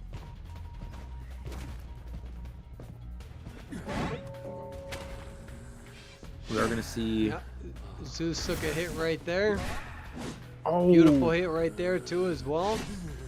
Well, those were both puppet. That was I believe both was from the puppet. I think it was. So we're gonna see what Dr. Dino can do. But again, there's not much he can do to work out of the situation. Percy is not built for situations like this. He's built to down survivors quickly and hope that gives him enough time to win games. Now Zeus is able to dodge the charge as well, which means he still has... Oh, he does not use the puppet ability, though. Oh, Zeus unfortunately missed out on an opportunity to absorb a hit there. But, again, the position is still great for the survivors. Full health here. Wildling 7%, Magician 7%. 1 cipher remaining. If anyone's watching, Zeus promised everybody that he would do a Naiad cosplay, and he hasn't. And this is what happens when you promise your fans something you don't deliver. You end up on the ground like this, and no one feels sad about it because you shouldn't make promises and not follow through. It's So, karma. Zeus, if you're watching this, because I know you will on replay, because I'm sure that you're very well poised over, live feed right now. Maybe perhaps actually follow through with that Naiad cosplay that you promised all your fans. And I have no sympathy here. I really don't. It doesn't matter about SE. It doesn't matter about any of the team here. What matters is that Zeus dies for not doing the Naiad cosplay. Do we agree, chat? That was a good dodge right there. I'm not gonna lie. We're going to see the Cypher pop here. Going to go ahead and change to the Fire Investigator. Now, again, we talked about Percy's not built for situations like this. Percy is a character and a beautiful flywheel to avoid the charge attack. Percy is a character that can make comebacks in the end game because of how fast survivors bleed out in the end game. And we are going to see the survivor get trapped, and you might see why. The problem is having warp instead of teleport is really a downside because warp doesn't cover the whole map. We see 2 survivors already out. Puppeteer, I think, makes this. Let's see. It's going to be a foot race here, but I think with a Wildling body block, Puppeteer will make it out the exit gate here, and that's going to be a 3-survivor escape here. We're going to see him crawl the dungeon, but it's not. He's going to expire before he makes it to the dungeon. But still a 3-survivor escape for GSL, which means they're going to go up 8-1 after this first round. I regret nothing about anything that I said about Zeus. I would like to double down on that. And again, there was a Naiad cosplay promise to the fan base, to his supporters. Not delivered. Um, And I think that, as somebody who has promised to come back to YouTube like 3 times now and failed every single time, I can't relate to people who promise things to their fan base and don't deliver. You know what I mean? So imagine being a postman and you can't even deliver an envelope, and that's what Zeus is to his fan base. So I think that Zeus should probably step his game up, come out with the Naiad cosplay, with that luscious hair of his. It's a little curly, but I'm sure he can manage it well. And yeah, so that's what I think. Even as somebody from New York, such as Zeus, I expect higher expectations, and the bar's pretty low with you. So, with that being said, dude, I refuse to go to GSL server after tonight because I'm like, dude, I'm gonna be so dead. Can you imagine Pearl? Pearl's gonna just completely. I don't know, I'm not going. I'm not even going to. I think I might leave GSL server right now because it's gonna be bad. Toxicology, all of them. I don't want to go there. I really don't. Um, and not even Devil. Devil always wears that little like shower cap thing. Still trying to learn about that stuff. And I feel like the head bob and stuff is gonna make it all like you know what I mean, be emphasized. With that being said, though, let me tell you something, and I genuinely mean this. With both of these teams, they have great senses of humor, and they're literally the reason why the tournament is progressing forward.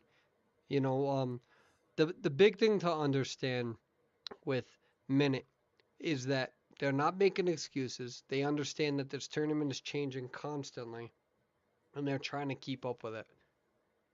And I think that GSL and Minute, this matchup right here, not only are both teams individually fantastic folks. Like I said, I got to speak with both of them, but at the end of the day, both of these teams are the reason that we are still here now.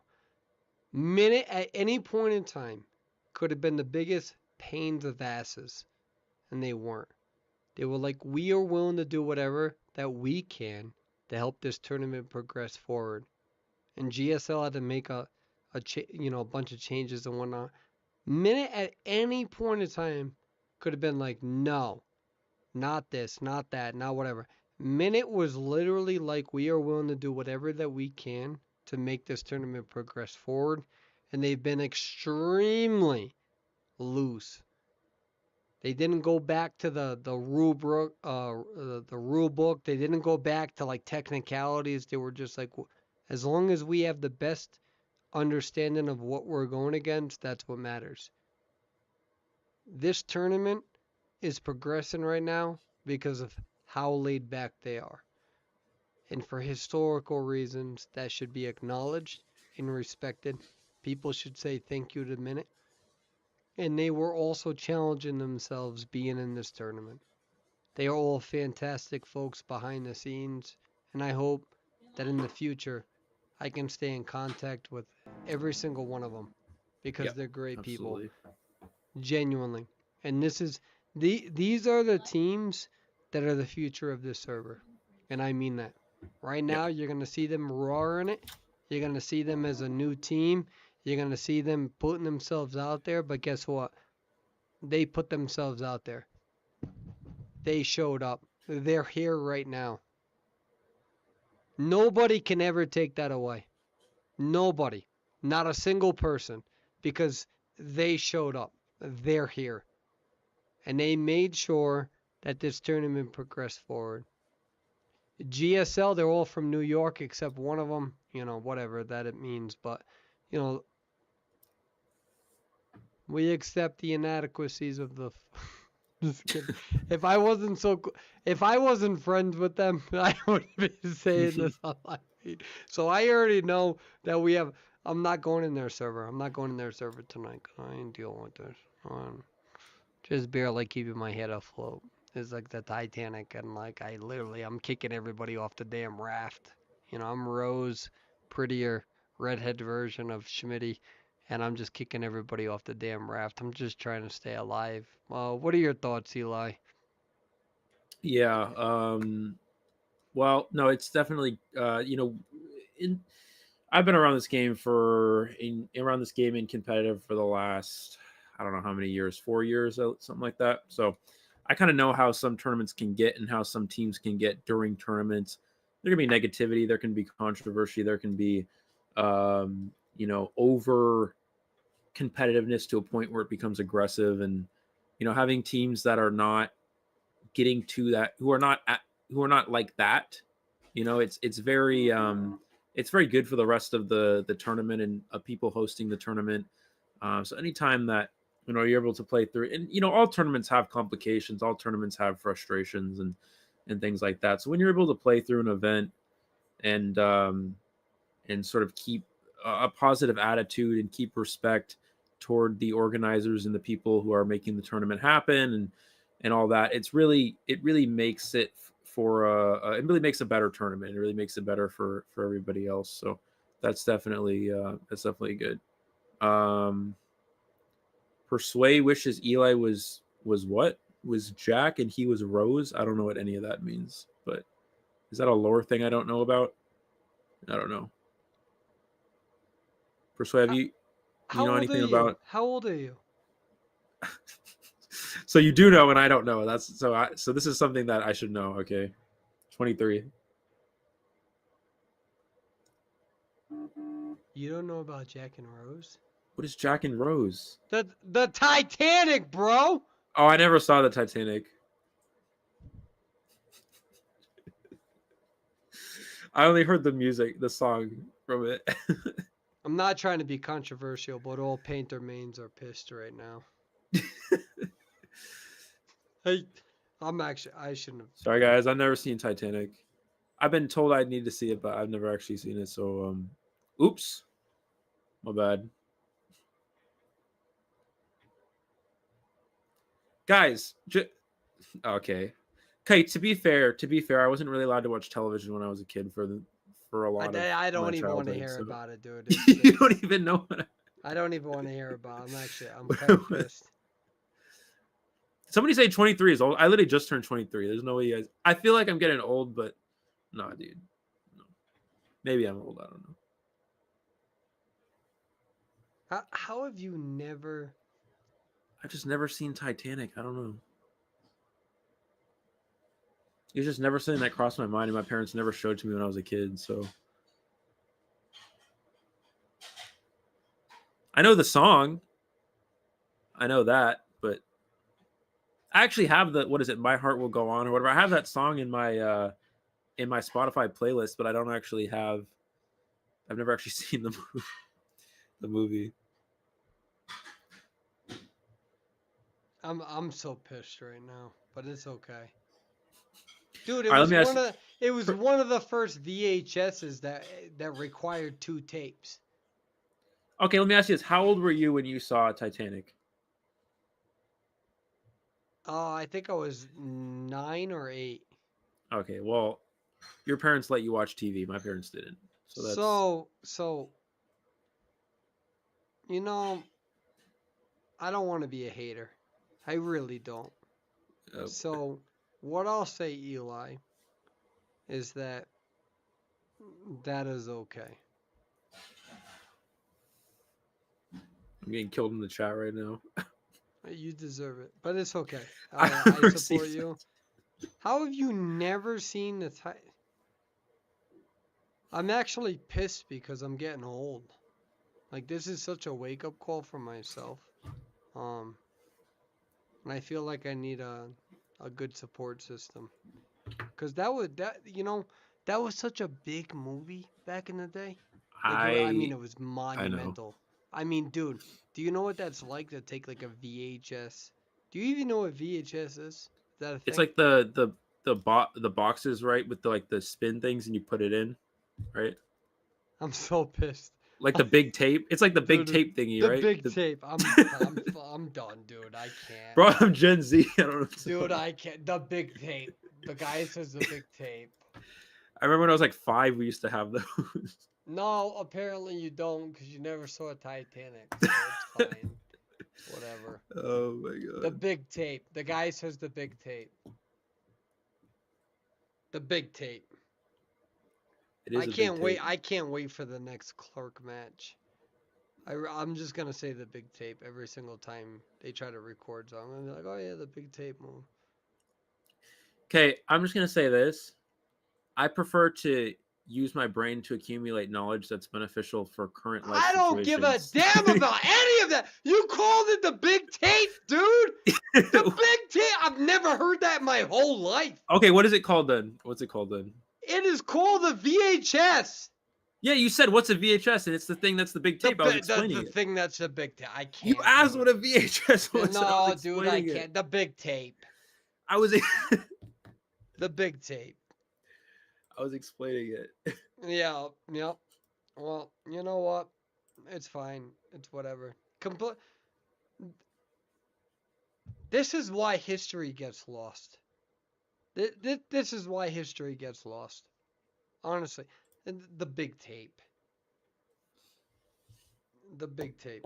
Do you even honestly? Like I don't even care about the characters at this point. Whatever. Do you know what Blockbuster is? Yeah, I've heard about it. You heard? I don't actually know what it means, but I've heard about it. I'm so pissed off right now. So you don't know what Blockbuster is? I know what the word is. I know what it. No, not exactly. I mean, I heard about it. So it was a store that had a lot of big tapes. Blockbuster is a video rental store. Okay, I got it. Did you just Google it? No. I just snorted, dude. I just snorted. Guys, I don't know what to tell you. I wasn't allowed to watch TV as a kid. I don't know. Like, I didn't grow up on these things like you guys did. I can't. Bro, my ass was in front of the math Bro. book when I was a kid, bro. I don't know what to Somebody tell clip you. it. Eli just swore. Somebody Oh clip it. my god, dude. Somebody clip it. Eli just swore on live feed. I The was Shoutcaster. Clip it. We're sending that to NetEase.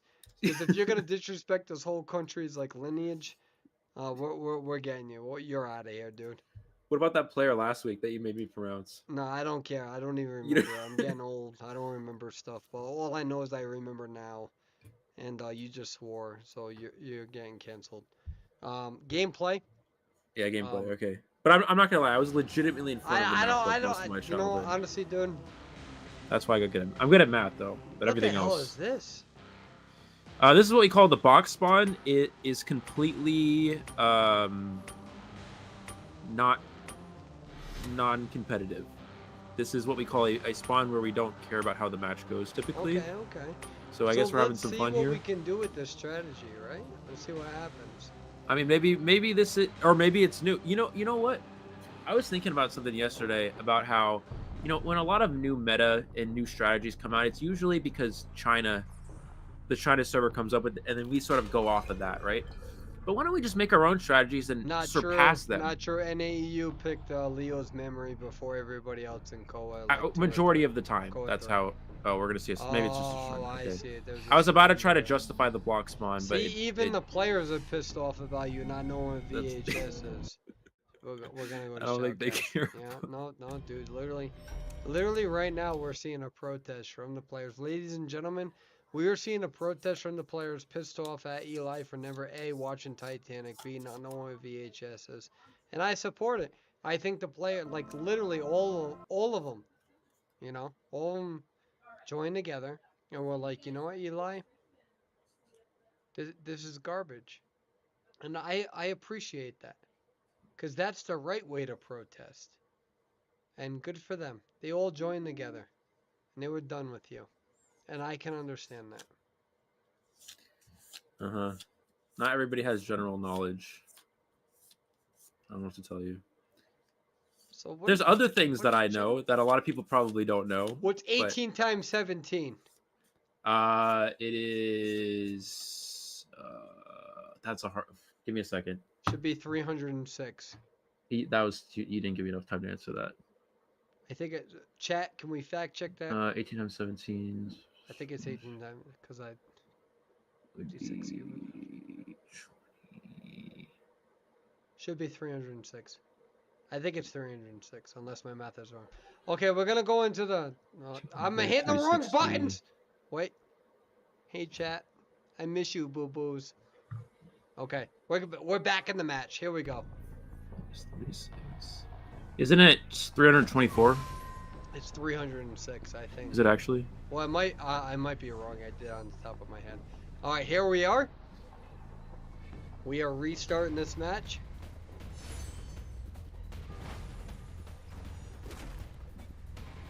It's 324. But anyways, someone It's let not us know. 324, it's 306. Am I Okay, wrong? well, I don't know. That was We're a gonna good see. hit from the geisha. Yeah, we're gonna see breaking the pallet there. Little girl is now gonna connect to the first officer, trying to get out of range of the watch. And actually, she was able to do so. So there's no delayed effect. They're gonna have to use an extra watch here and gets the hit through the pocket watch here, and that's gonna be the little girl's forced to get disconnected. First officer, will they get chased or will little girl get chased? Looks like he's gonna go for the rescue or trying to get rid of the officer here since it's now on cooldown, but goes to the wrong butterfly. And the first officer is going to live a little bit longer in this area. They're going to need to kite until this next pocket watch is available. Can they make it to the pallet? No, they get terror shock on the vault here. And Minnie did nothing wrong there, especially with the charge attack. Shout out to Milk Duds 2.0 for becoming a member. I appreciate that. We do have memberships on YouTube.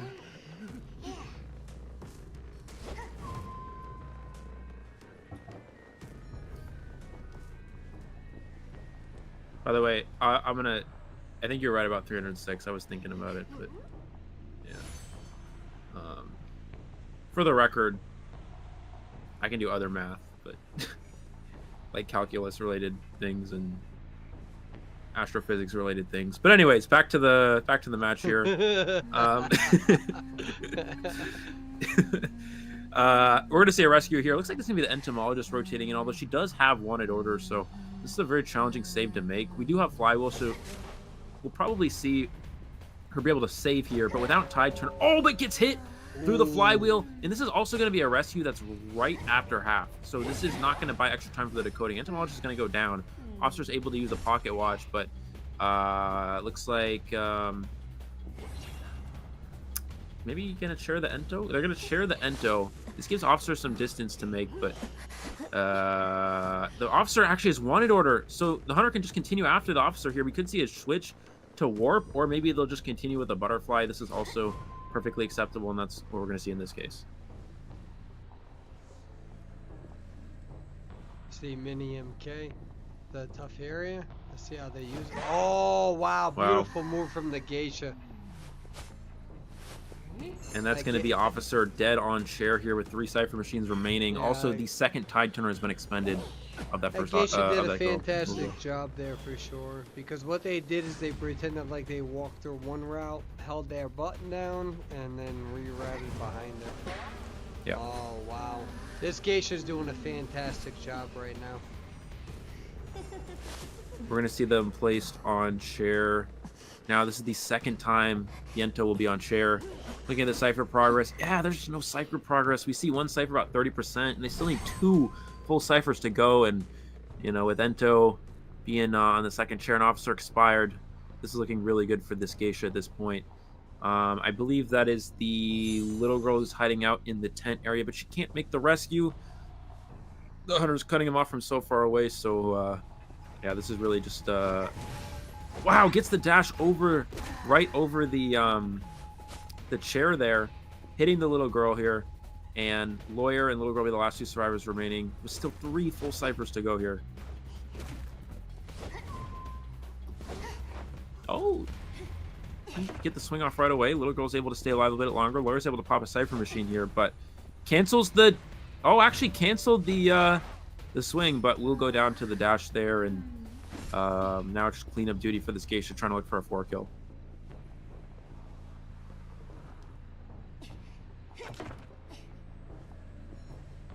Looks like we're going to see the Lawyer is going to kind of hide out around the 2-story area. I wonder if looking at the Cyphers, we have tent is about 30%, but that's the thing, they don't actually have. I was gonna say, I wonder if they had another Cypher beyond that tent Cypher, but they actually just don't have any Cyphers. They had 30% in tent, and they have no progress anywhere else for the most part. So basically, how this game is gonna play out is little girl will have to self-heal eventually, but I mean, they just need so much Cypher progress. It's just impossible to get to endgame here. This Geisha just had such great control with an early down of the officer, forcing the officer's rescue after half.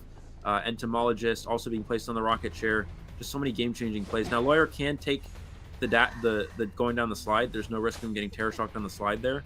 But Geisha can just dash this, catch right up, and gets the mind game as well, winning the mind game, securing the down. Little girl should be self-healed by now. Oh, she's not. Oh, okay, she's gonna get up now. But Geisha's just going to go back over there, secure the down under this little girl, head back over to the Lawyer after this. Now that the self-heal has expired.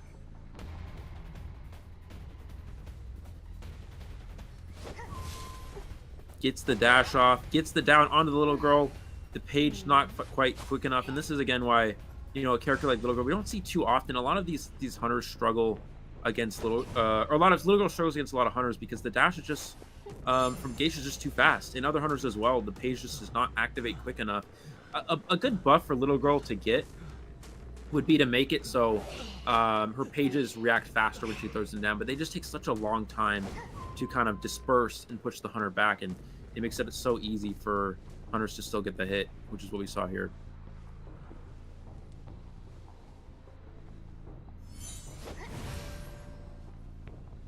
Just looking for the last survivor. Does not have self-heal. We should see a surrender momentarily. And now with this 4 elimination, that's going to put GSL up by a score of 13-1 at this point in terms of points, which means all they need to get is a single survivor escape in the second half of the second round, and they will be the victors here over minute 0.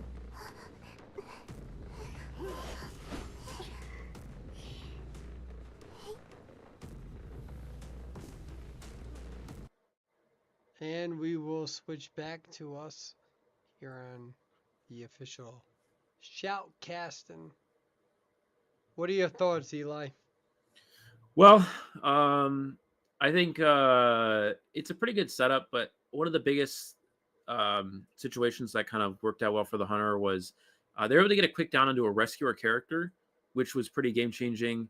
And then on top of that, it also kind of created a situation where when the entomologist got double hit, she was also placed on chair. So next time the entomologist got found, she was already on chair once, which means the survivors at that point had nowhere near enough progress to get to the end game. So that getting an extra chair here and there can be big difference makers, which is what we saw here in this case. And then yeah, from there on, it's just not enough Cypher progress, and Geisha being a good character for Moonlit, as you can see here, really controlling the match and working it into their favor. So, again, as we talked about, GSL now only needs a single survivor escape here, and they will be advancing to the next round of this competition. And shout out to both teams, Justin, for tonight. You know, the big thing is that I think tomorrow, do we do we expect more matchups tomorrow on Yeah, live feed? we should have 2 more games tomorrow again as well. At least, yeah, I believe so. I'll have to check, but 2 games in total or 2 games in addition? 2 stream matches, and then I think 3 or 4 altogether. So Okay. I have to check. Actually, I can just pull up this. I'll just pull it up right here.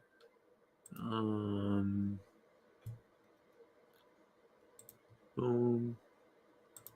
Here. Because that's the big thing. Like tonight we only have 2 matches. The question is how many matches will we have We did tomorrow? have one. We had one this morning as well. So the one today was CH4 versus. Let me check here. Yeah, but that's Uh, yep. yeah, we had CH4 versus Identifile, which CH4 won. We also had Panic Penguins versus Eclipse. We don't know the results of that, as that one is actually happening in a bit. That one's going to be happening in about an hour and 30 minutes from now. No, that's not right.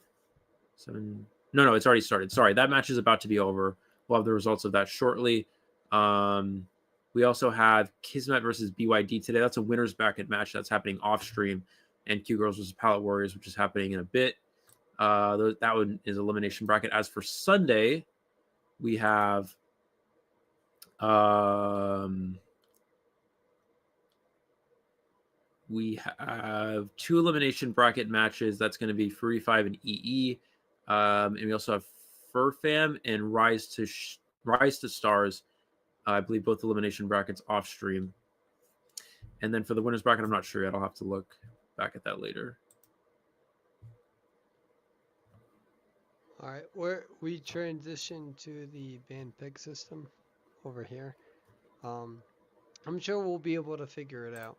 Like I Yep. said, this tournament has been extended to next weekend as well. The finals will be next weekend. We're gonna figure out the schedule. We have a feeling it might be Friday, Saturday, and Sunday.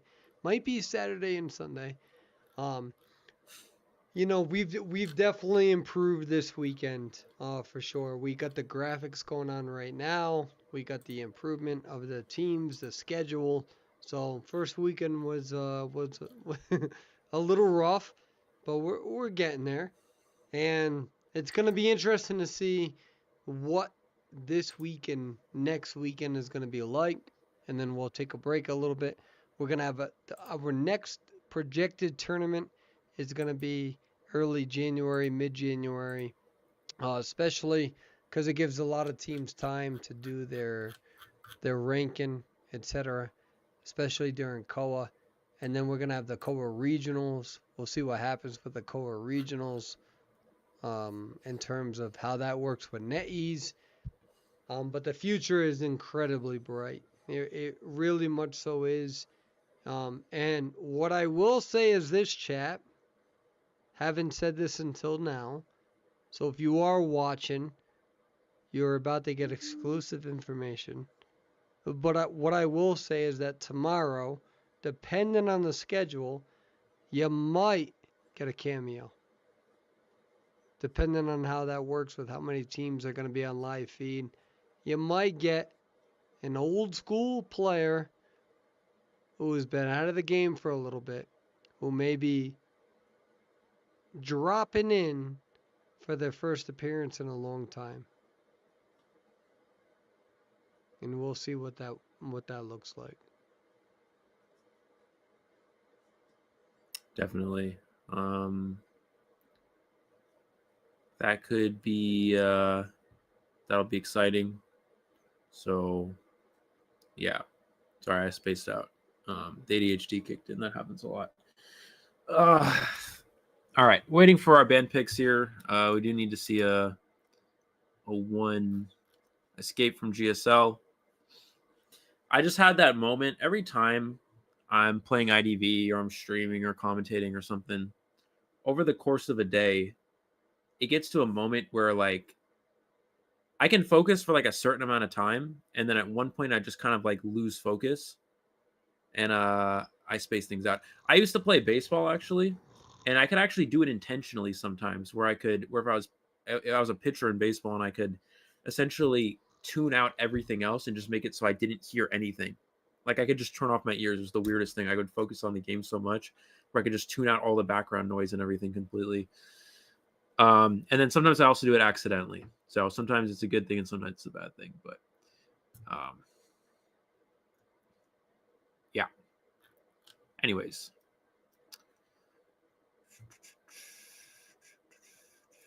Doom. Do, do, do, do, do, do.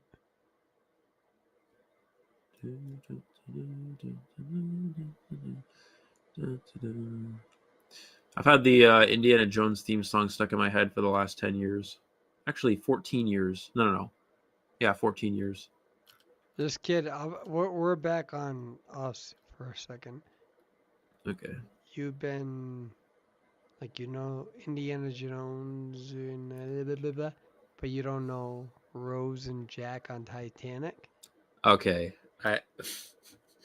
Okay. The only time. I'm not trying to put a spoiler, but I wish that Rose, No. when she was 80, instead of throwing the necklace off the ship, I wish it was you. that is Uh, that's dark. That's I insane. I don't. That's cold. Damn. No, I'm just trying to express myself. It's very important that us men, we communicate our feelings.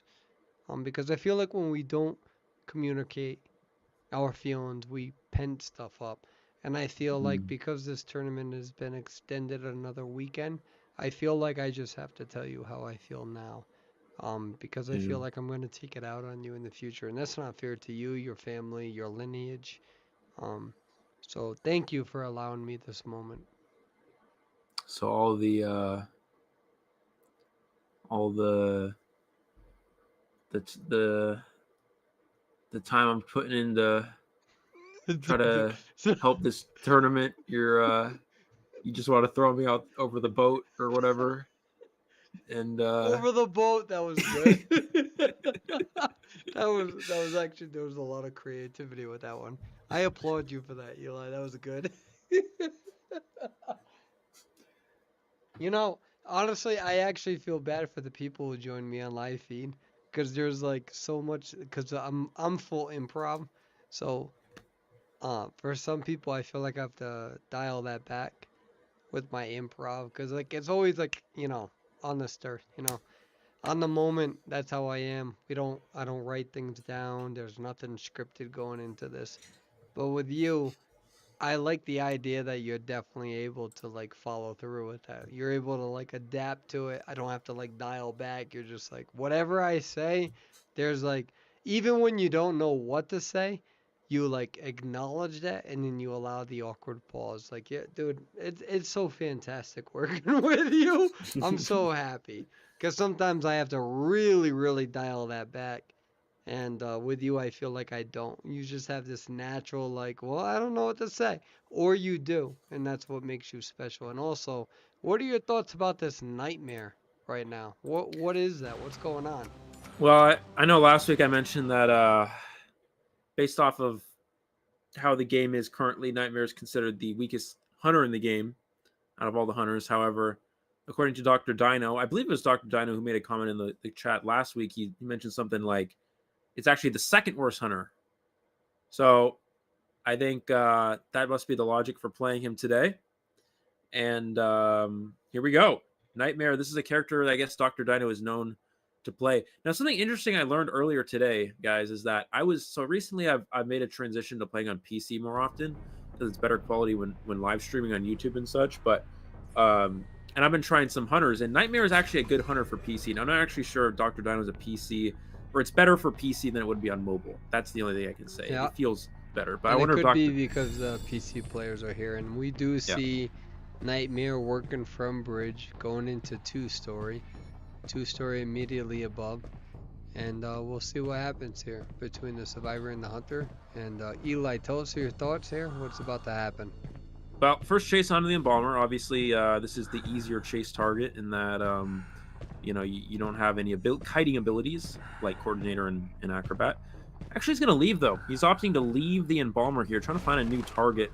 Looks like he does see the location of the coordinator in the distance, and embalmer's going to actually hide on the slide. I don't think he actually knows where the embalmer is. So now he's going to change onto the coordinator here, and coordinator is not quite as good as a target as the embalmer would be, but still not bad, definitely. We're going to see them take the roller coaster here, getting to the second stop platform. And now we see teleport onto the embalmer. So I guess he was just waiting on that teleport. Gonna use the crow. Crow can kind of act like a peeper in a way. It helps you see the survivor through the wall when it's over them, and does get a mind game off, but a flywheel, missed dash. There's the dash, not able to get that hit through the pallet. Pearl able to sidestep there. Still has another pallet to work with, and but throws the pallet too soon. Was not patient enough with the sidestep there that time around. Was able to get the hit through the pallet. You want to wait until the nightmare does their jump and then throw the pallet down. Unfortunately, they weren't able to do that there. You see the hunter is looking down here. He's going to be able to secure the down as well. So for those of you who don't know, there's a trait called Hunter's Instinct. You get a speed boost as a hunter when you look down, and when you look down and you don't actually look at the survivor. You chase the survivor, but you're not looking at them. And now that he does have presence, he can teleport to the coffin. He doesn't really need to. Coffin's just right. You can just walk here pretty easily. I wonder if he'll go for a free hit on the coordinator. He could actually just take a free hit on the coordinator here, but it looks like he's not going to do that. We're going to see the flare gun. I'm not sure if this is actually going to work too well, though. The reason why is the hunter can just use a crow and then teleport to the crow. So Dr. Dino can just throw a crow and catch up, or you can just walk and catch up. So I guess if you're going to walk, it does buy some time here, but here we go. Embalmer's going to kite in this working carousel area.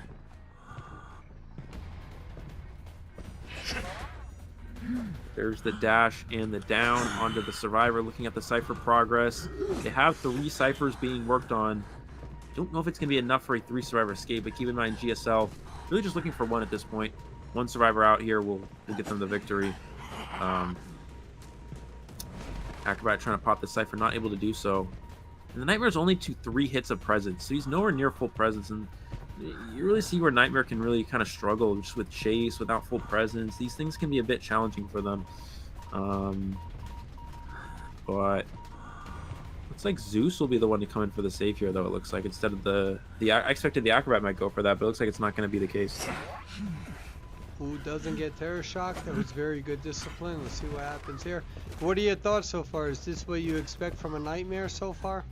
Whoa, we do see the Embalmer vaulting too early. Well, I was going to say the Embalmer is well positioned for a rebound kite in that area, but unfortunately the Embalmer vaulting into the Hunter there is gonna cost the kite a little bit. They're also going to die in basement, which I don't know if this will do much just because the Hunter has teleport. They can teleport away, so yeah, but I think that may have been a smart move because they knew they were going to die. You go towards basement, look at all this extra time. That it's not like they died in basement on accident. They purposely went there to buy an extra 8 seconds. That's actually a moment where we see a competitive team using basement to their advantage, and I think that should be highlighted. Yeah, we're gonna see chase onto the Acrobat here. I was gonna say in a situation where Hunter has teleported, I'll explain it later. Anyways, we're gonna see the continuation onto the Acrobat here, and Acrobat's going to use the long jump here. This is where Acrobat is such a strong character. You know, you can go all the way across the platform, and you can kind of just loop this area as Acrobat. And the Acrobat can do this pretty much infinitely until his bombs run out. I almost said balls, but I've been criticized for saying balls too much on streams before, so we're going to stick with bombs. And we're going to continue after the Acrobat here. Again, he's just going to keep looping this area. He's going to keep going back to the platform. He's going to jump it again. And as the Hunter, you want to wait until you want to look for moving ciphers. Look for a teleport. Look for a crow teleport. Because again, this survivor can just jump over here. And now he's forced to... Oh, no, he jumps into the Hunter, though. Ooh, what just happened there? I think he gets the flywheel baited as well. And we're going to see the hit. Yeah, I'm not sure what happened. Yeah, he's overthinking there. That's all that Yeah. is. Just a little bit of overthinking. We see the Nightmare using the full presence to close the distance, using the double jumps, and gets the hit to secure the down and, working things back into their favor a little bit. Now, keep in mind, Nightmare's not out of this game because this hunter does have Crow and Teleport for late game. So Nightmare is one of those hunters that can actually work well in the end games just due to the fact that they have double teleport. Any double teleport hunters have good end game control, such as Wu Chang and Nightmare. And this survivor is also getting cut off from really far away here. Right. It's gonna be hard for them to make this save. Ooh, beautiful hit. That's gonna be very, very tough for them to make that. Yeah. I don't know if they do. I don't think they do. They're not going to make the save. They can pop the Cypher as the Survivor gets down, which they're going to do, but the Nightmare does have a Crow. I think they're going to use... I wonder if they're going to teleport. They're going to teleport here to get close. Oh, they still make the save in time, though. Ooh. They still make the save in time. Now, we can see a Crow get thrown onto Zeus's exit gate. However, the problem is you have to kill the Acrobat first. You can't teleport to Zeus while Acrobat's up. So Yeah, you can teleport to Zeus. so the he just question saves. is what happens here? Because they teleported back, but didn't they get a 4-person before this? Well, the hunter needs a 4-kill. Yeah, they need to get a 4-kill. Yeah, but the hunter is not going to be able to get a 4-kill now. Yeah, which means that if they're not able to do so, That's gonna. I mean, unless I'm missing something here, that's gonna be no, it looks very like tough. Mercenaries gate is open. They're able to make it out. This will be at least a 1 survivor escape, and if Right. this is not a 4-kill, it does mean that GSL will just win. We're gonna see the down here onto the... Wow, that somehow hits through the wall onto the coordinator. Still excellent job from Dr. Dino. I mean, we talk about Nightmare being a very considerably weaker hunter in this game and still able to what looks like get most likely a 3 elimination at this point, doing the best they can in this situation. Does get slowed down by the slow bomb a little bit there, and is just going to continue chasing this target. We'll have Crow and teleport soon. Oh, just missing the hit onto the Acrobat. Acrobat doing a good job of staying alive in this area. He's going to throw a Crow to the exit. I think Coordinator's best bet is to try to heal up and wait out detention here with that syringe. We do see that Zeus came out. So is this would this be the end of this the shroud? This would be this would be game rather. Yeah, the series is over at this point with that Okay. 1 survivor escape. Yeah, we're gonna see a flywheel. Oh, he pallet stuns the flywheel. Can he push for the gate here? Oh, he needs to have a bomb. He does not have a bomb here, which means that he's not gonna make the exit gate. So close to a 3 survivor escape from this Acrobat. Now, something that could have happened there is that if Zeus actually stayed in the game, he could have body blocked the Acrobat out the exit gate. And again, it doesn't matter. They just need 1 escape, so I don't think there's any problem with this at all. But that was just an interesting thing to think about. We're going to see Acrobat is able to struggle free, but I don't think there's many places for him to go here. Unless Coordinator could body block. She looks like she's going to be coming in, maybe to help out here. Wait, what? Wait. Did that pallet just break when the Nightmare hit it? I believe so. Is that a buff? I don't know. Was that Nightmare's buff or something? I know Nightmare got a buff, but I never actually paid attention to it because I never thought Nightmare was a character I needed to pay attention to. But maybe that was his buff, and I don't actually know. Because I know Nightmare did get some adjustments recently. And we transition to a shoutcaster. So not bad. So Nightmare GSL buff. moves Okay, they're forward. saying Nightmare buff. Makes So sense. first of all, shout out to Minute for allowing this to happen, being Yeah. flexible with GSL, being flexible with the overall tournament, and GSL adapting to with what's happening. Sus understanding why we had to make the decisions that we had to make. This is the result of many teams understanding and being flexible, as well as understanding the rationale with what we're going through. This was our first successful full stream in terms of the graphics, the transitions, the commentary, the YouTube moderators. Can we all give a shout out to the YouTube moderators not allowing anyone to hijack this stuff, which will never happen again? Never? Never happen again. So shout out. I'm confused on what's happening. What happened? I don't know what's happened. Are we still here? I got like a notification and I got confused. So thanks to the mods. We had a potential big sponsor and they were just like, you gotta control that damn chat. So the mods here who were here making sure that people couldn't, a group of 5 or 6 of them coming here raiding this damn chat. I want to thank you. Yeah, I know Eli's going for a second there. I want to thank the mods who help keep this stuff all in a line. I want to thank all of the competitors who are here tonight. Um, I want to thank everybody who decided to come back. We got another weekend involved. We got a live feed for tomorrow night. We got a live feed all of next weekend. And then we're going to take a break. We're going to take a break. We're going to reconvene. At the end of the day, my ultimate goal is to make this server progress. And you must understand that there are those who are against that. And you should not pay them attention and you should not endorse them. Last weekend we made a lot of mistakes. We've grown, we've grew from that. We've made the improvements that we needed to. Um, at one point, and I have no problem saying this on live feed, I didn't even eat for like 36 hours because of the anxiety. What I can tell you is that all of the positive messages out there, that meant a lot. And for all of the negative messages out there, your time will come. We are improving as a server. We're improving as an organization.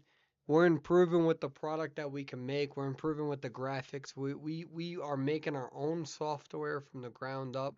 We're making our own graphics from the ground up. We're doing all of our own marketing. All of these players have had to make a sacrifice, every single one of them.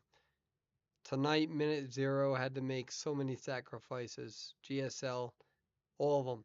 Everybody tonight. And the future is bright. I'm not gonna let all that nonsense get in the way of what my overall message is. My overall message is this. I've been going from the server for a very long time. I have a lot of energy, and we're gonna progress this. And for those who are with us, you'll be on live feed.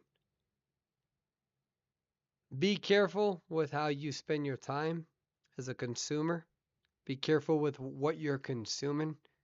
Be careful about people who live in a sewer wanting to drag you down to their level. All of you tonight in the chat as players, including Minute, including GSL, including MHX, including Globe, including tomorrow's competitors, including over the majority of 250 players to 300 players, even more on our server. They're all excited about the future. I apologize for last weekend. I apologize humbly for the disappointment from the graphic standpoint, from the YouTube chat standpoint that people I muted one person, they decided to go and spam that all over Discord because they matter more than 400 players. What I will tell you is this, you've all have been incredibly patient with me. I stayed quiet, I stayed silent, I spent time with the players, the teams. I've learned. I didn't go on Twitter. I didn't go on TikTok. I didn't defend myself. I didn't worry about my ego. I had to watch back as people defamed my personality, as people attacked my family, told me to jump off a bridge, told me a whole bunch of stuff. What I mean, and I waited. I waited patiently. I waited very patiently until this moment. What I can tell you is that the future is bright. Sponsors are watching. We're improving. I accept the disappointment that I have caused the server. I accept the disappointment that I have caused the players. I accept single-handedly, me and only me, the disappointment to my staff, to the people. I let this tournament get way too big. I didn't know how to cut it off. We did the best that we could, but that's still not good enough. Tonight is an example of a good night. Tonight is the example of 5 days of me not ranking, not doing anything other than talking to you as the players, doing nothing but me talking to the software designers, the graphic designers. I apologize for the disappointment in that first week. All I can tell you is that we will improve. I will improve. For those who actually approach me privately with good feedback, I appreciate you. For those who jump on the bandwagon without knowing a damn thing, I don't care about your viewership in the future. I don't care about your viewership now.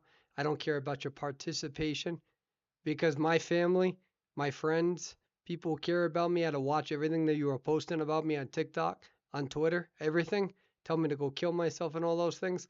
I don't care about any of you. Never come back. I'll never care about you.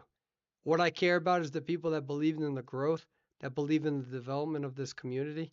This tournament is not sponsored. This tournament has no sponsorships. This tournament is out of my pocket in every capacity so I can speak freely as I am now. Never again will I speak this freely in a tournament because I won't be able to. But for those who have been in Discord and this and that, looking for it, we have receipts. And that's what matters the most. For those who decided to stay positive and believe in me, believe in this community, believe in everything that we're trying to build for, this is a 6-month project at the bare minimum. I genuinely appreciate every single one of you. For those who didn't, I don't care about you and your feedback. I don't care about your support because we got the receipts. We took note of all of the mean things. So for this community, for you, put it on TikTok, whatever. I don't give a damn about any of you over there who are posting negative stuff. You're like a Shrek, except you're miserable with forehead wrinkles like myself, and I don't care about you. And this is me finally after 7 days of y'all telling me to jump off a bridge calling you out. For the rest of the community, this is the last time I'm going to address this publicly. I'm a very private person. The things that are happening where everybody's looking for all that nonsense, don't pay attention to them. Stop giving them your attention. Call them out. The server is expanding. The server's growing. The players want actual positive feedback. The players want opportunities. And miserable people want to drag it down, and they will do anything in their power to drag it down. 7 days of this. 7 days of my family seeing what you're posting online. 7 days. I don't give a damn about any of you. And you'll be banned from any future tournaments.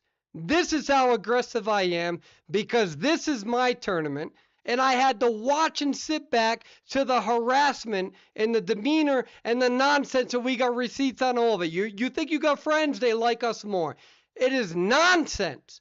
And you gotta put a stop to the community with when it turns toxic because it starts with you. We're doing our best. And my staff and myself and my family didn't deserve the bullshit that some of you put us through. Feel better now, and this will never happen again. No sponsorships, so I can do this. See you.